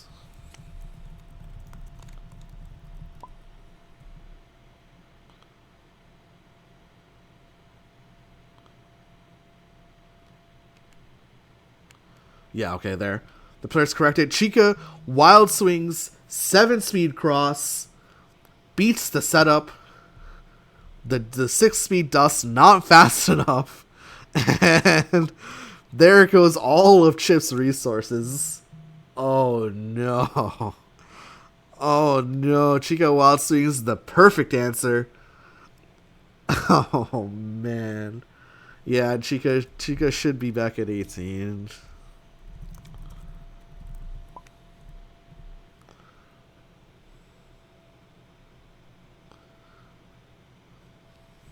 Yeah, and that is just... Oh. That is... all your free damage gone as Chip, right? That's your second +2 speed boost down. So, Leo does not start this game at 20. He actually starts this game at 30. Range 5 is not the place to be, though, at least, for Leo. Unless he has second Gravierte Verde in hand.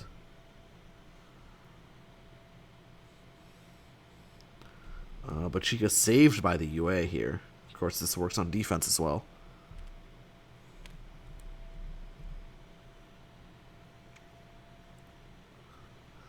and Heartbreak for Chip.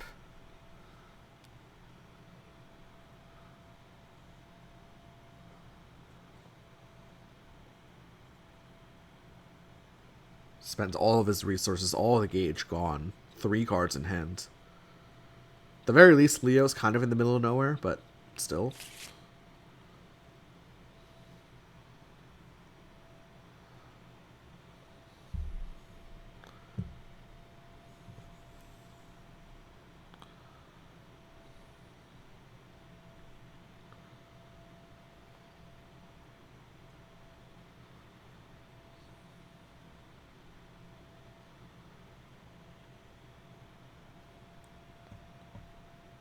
Surely Leo moves in, cancel strikes.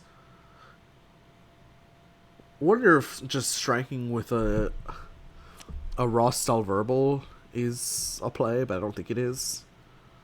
Leo should revert after prepping. Chip does the same. Both players find themselves at range 5. Again, Chip has cards that hit range 5. He has the Alpha Blade. Gamma Blade, excuse me, and the Alpha Blade. Leo only has the Slow Fireball. 1 copy engage. So second copy not super likely to be in hand. Leo with 7 in hand, 17 in deck. Chip with 5 in hand, 12 in deck.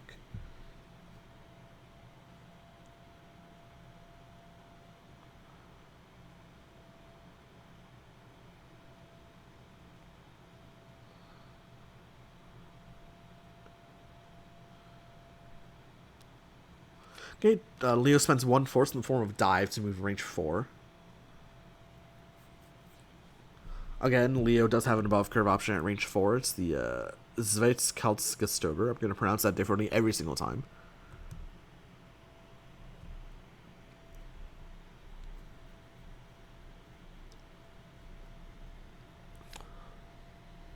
So we chip prepping it once more. Back to Leo here. I mean, Leo chose this range, so wonder what the plan for Chykka is. Because again, he ended up here for a reason.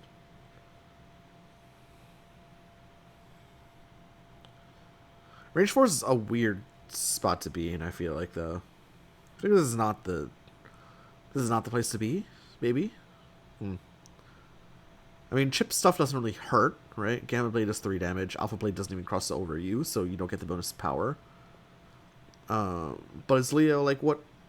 I guess you're representing the Slow Fireball again. Your Fast Dive doesn't really do a whole lot. Where's your Fast Dive? Your Type 1, excuse me. I don't want to call it a Type 1. What other attacks are like this? I wish it was a Toxic Tendrils, but it's not a Toxic Tendrils.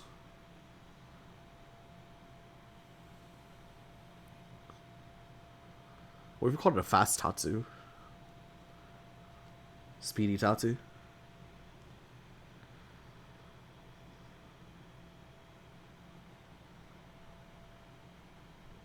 What other attacks are in the Type 1 shape?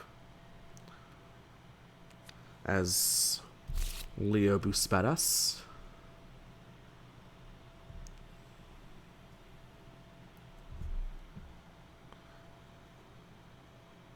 Back to Chip here.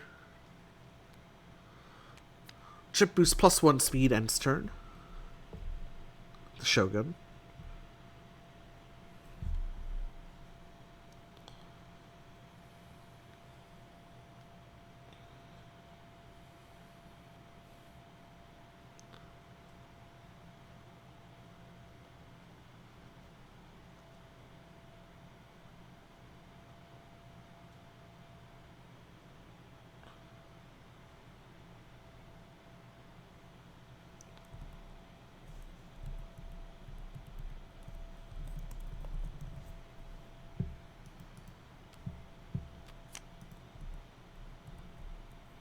Looks like it's going to be a Let's Rock boosted for Chykka. It's +1 power. Draws a card, and of course adds to gauge.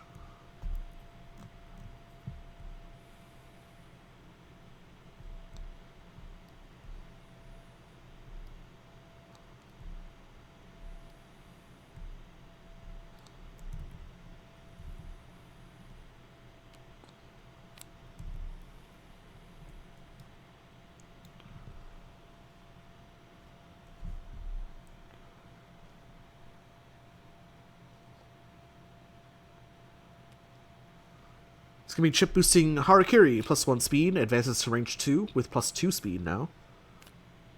Draws 2, but has to discard 1 round turn because it was already at 7. Discards the Grasp. So if Leo were to strike now, Chip has +1 speed over Leo. Chip can also play Surprise EXs, whereas Leo cannot.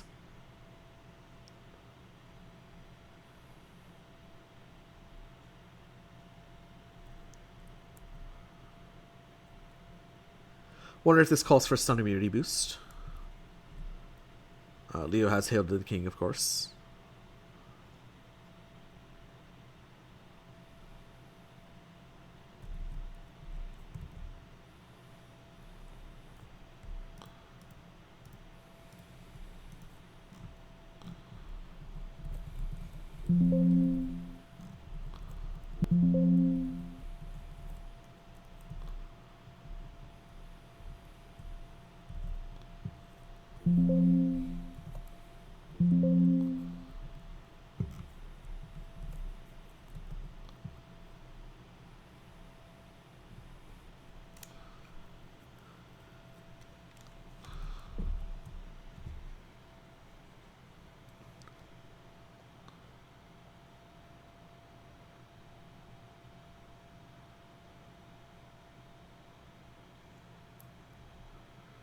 We are now approaching the 2-hour mark, so drink water, please, if you have not. Also, if you've been here watching for 2 hours, you're a real trooper. This is definitely not the most exciting match, but it's a match. It's a match between two strong players.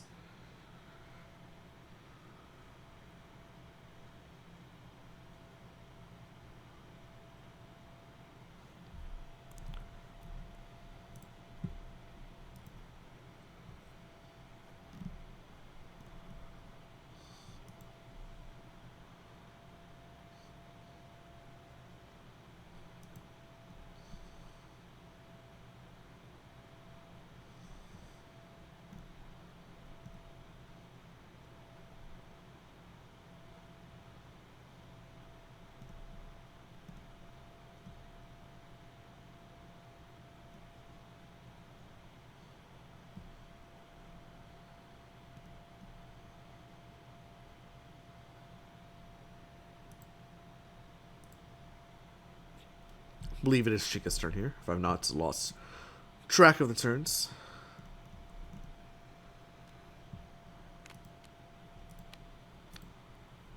And it's going to be an area shift, no cancel.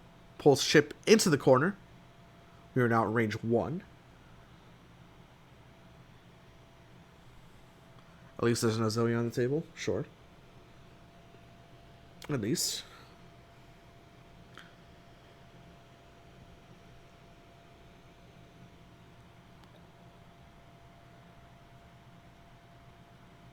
I mean, with the ban of Carmine, probably Chip and Hogman are about as toxic as you can get, right? Nothing's ever going to reach anywhere close to the degeneracy of characters like Zoe or Zolt or Renee or whatever. Like, this is probably as bad as it's going to be, and it's not even like this game has been rather tolerable. It's just both players are playing kind of methodically and slowly. Okay, it's going to be Chip initiating strike here. Has +1 speed over his opponent. Leo does have +2 power, though. Something like a Con Shield would be a really, like to say, a really safe catch-all answer. Where is this?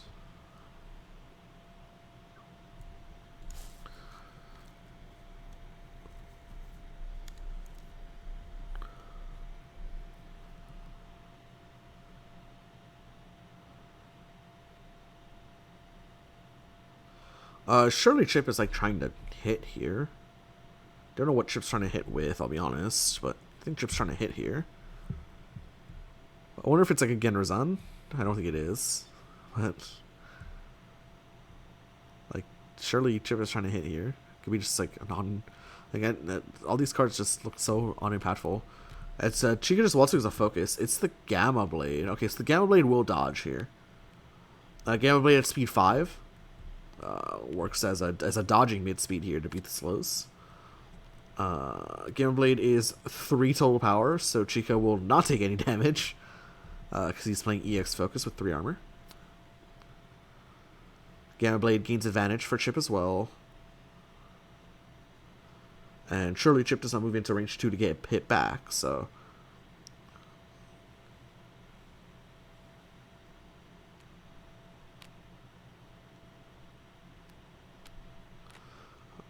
unfortunately, none of his cards hit the gauge, but that's okay. I think Chykka will be fine with this. Gamma Blade does gain advantage for Chip, of course. And courtesy of the Beta Blade, Chykka must discard a card. Chooses to discard the dive, replenishes it with a focus. Chip with 6 in hand, 7 in deck, almost in danger of decking out. Chykka with 7 in hand, 10 in deck. Chip still has 18 damage to go through, and Chip is not a character that's great at the big red numbers, right? Kind of needs normals to hit for big power. As we see Chip boost superior at range 3. Makes sense to me. Back to Leo here. Again, the dive half of the mix-up is gone for Chip. It's already half. It's really like a fourth of the mix-up, but the dive part of the mix-up is gone for Chip.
Both players now checking each other's discards.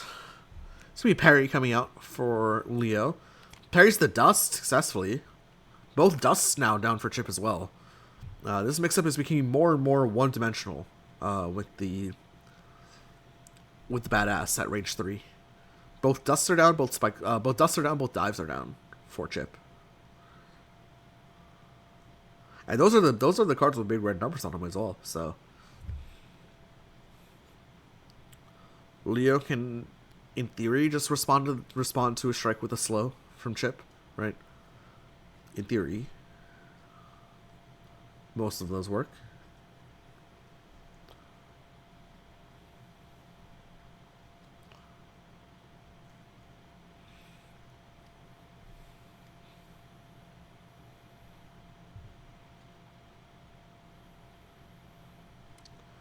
Feathers now takes a look at his own discard. It's very important to a lot of intermediate players don't do this, but it's very important to know what you are representing, right? Especially as we get into these late game scenarios where certain options are just down. It's very important to know what you have left up. I don't want your mix-up to be one-dimensional unless it's going to win. And, well, I mean, technically, this is an option that is up, maybe? I don't know if it's up or not, actually.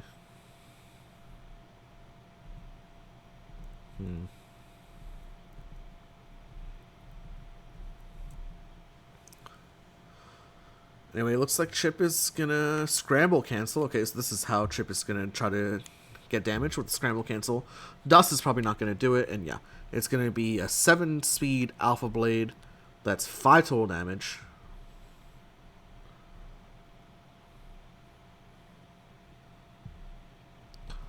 Did Chykka take 5? I feel like Chykka took 4, but let me check. I feel like Chykka took 4. I'm just gonna double check though.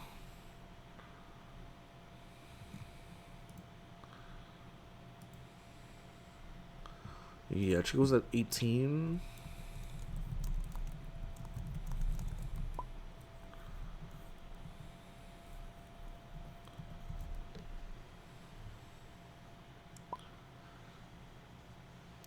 Because of course it was EX Alpha Blade and no armor for Leo. EX Alpha Blade does 5.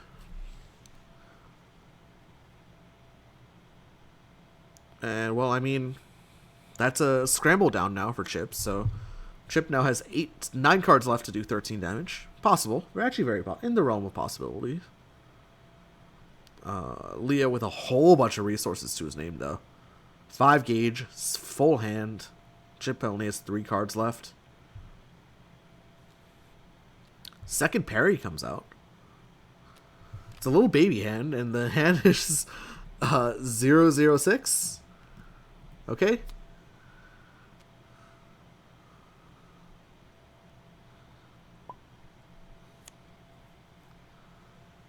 Two blocks and a cross. Not really the hand you want to see if you want to be hitting your opponent. Cross is almost free. Again, Leo has a 1-4 counterattack in the con shield. But looks like Feather's just going to strike with... Oh, actually, Cross is not. Cross is just free because you can move back to range 5. This is Chip asking whether Leo has second copy of Gravierte Verde, because that actually hits Cross. Okay, apparently Chykka parried Focus, and then didn't see that both foci were down. That's okay. We saw the hand, and now we know that Gravierte Verde is free.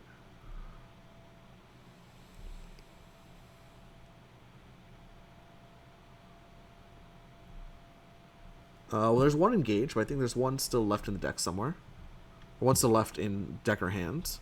If that Gravierte Verde is in hand, that's big trouble for Chip. Leo then exceeds, and then... Is Leo out of... Is Chip out of range 5 options? If Chip's out of range 5 options... Chip has double blocks. It's not the end of the world, but...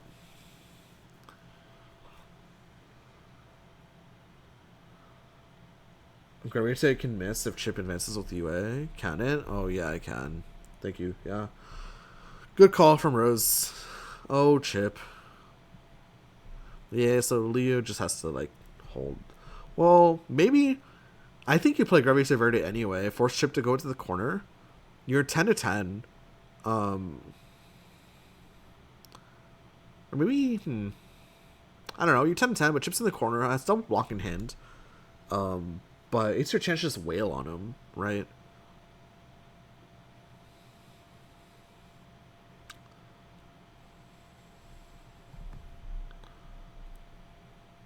Oh, Chip.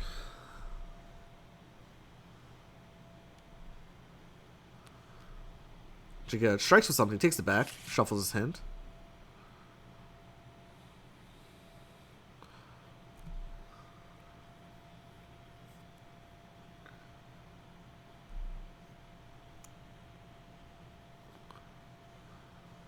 There's also another line that you can take which involves just like advance canceling. And yeah, it's the cross. Sweep's not going to do it. 3 damage incoming. Chip is now equalized health totals. Chip with a hand on block and block, though.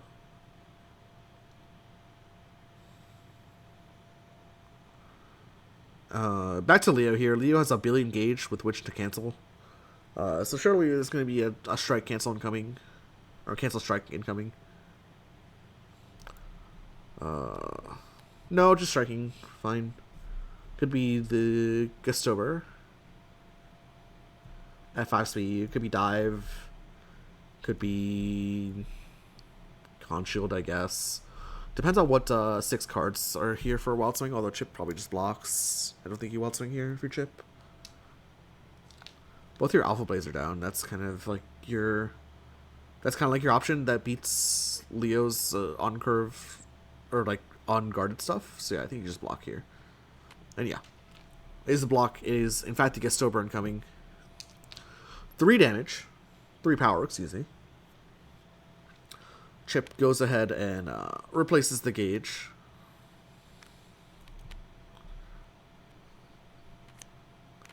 And takes no damage. It is of course Chykka's advantage. Chip with 1 block left. It's going to be a draw 2. You may place a hand on top of your deck, and then a card from hand on top of your deck, and then of course, if Chykka does not cancel this, then he would draw it. So surely Chykka cancels this again. Okay, puts that card on top, cancels, and then strikes. Chip with only 6 cards left to deck, so I mean, both players know what these 6 cards are, so this is just kind of play the odds here for Chykka.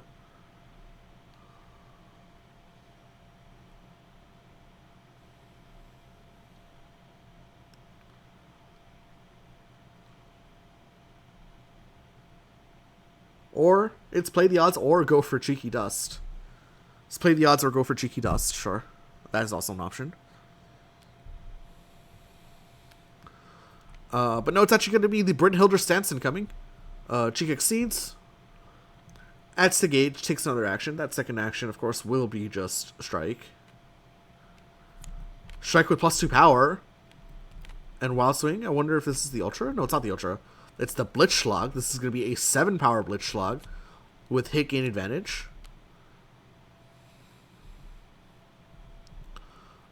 Chip spends 2 force.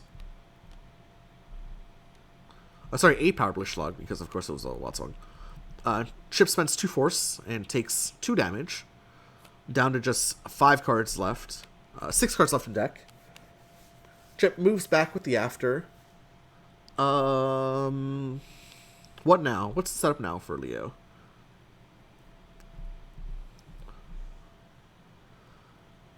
Range 3 is like probably where you want to be at, if I had to guess. If for Leo. Both grasps are down, so I feel like just everything hits at range 3.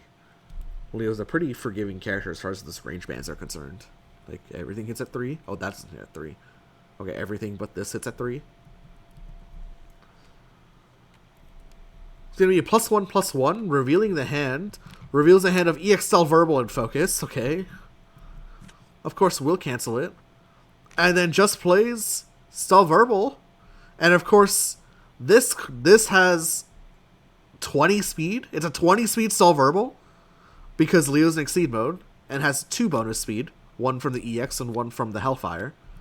And yeah, 20 speed Stall Verbal is going to do the trick here. And yeah, that's just lethal. Is that checkmate? Oh, there's a focus in there. But yeah, that's it. This is a 2-8, 8-20. For those of you counting at home. Miller2B says that's genius. Is it genius or is it just a silly character? One will never know. But anyway, that's gonna be it. Chykka takes us at 2-0. I don't know if these guys are willing to play a third game, given the fact that it's already been 2 hours and 15 minutes roundabout for 2 games.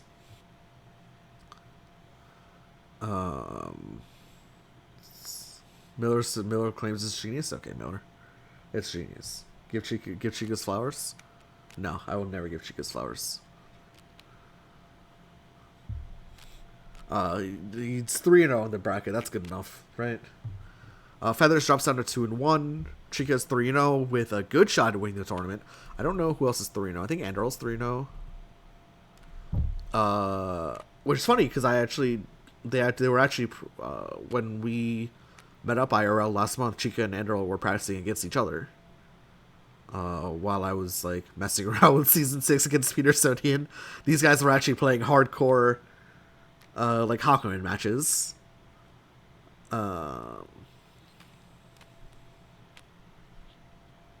Looks like these guys are just, discussing the match. And yes, thank you, Chykka. Chykka really the true savior. I'm not forced to cast another Milia match. Thank the Lord. This character, man, it's so boring to cast. The character is so boring. But yeah, it's a 2-0 win for Chykka. Yeah, that's the flower. That's the true flowers. The fact that we don't have to look at another Milia game until the next time someone picks this character, which will probably be, I don't know, the next time I cast a match. But anyways, guys, that's gonna be for me. It looks like these guys are not gonna be playing a game 3.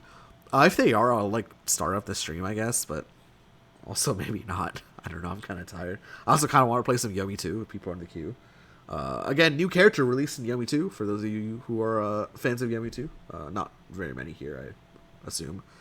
But anyways, if you're on Twitch, feel free to leave a follow. If you're on YouTube, like, comment, subscribe. Hope you enjoyed the certified banger of the week, although I hesitate to call it that because it was a chip game and a Hakumen game. But yeah, Chykka with the clean 2-0. That first game was pretty dominant, all things considered. The second game was rather dominant as well, I'd say. Even though Chykka ends at only 10 HP, I think that's a pretty dominant victory. But anyways, guys, thank you so much for watching, and we'll see you for the next one, whenever that may be. Probably, I don't even know. I'm not gonna lie, I haven't been paying attention to the tournament, so I don't know if round 3 is almost done or not. But if it is, then we'll just cast some round 4 next week or something. But till then, guys, take care, and we'll see you soon. Bye.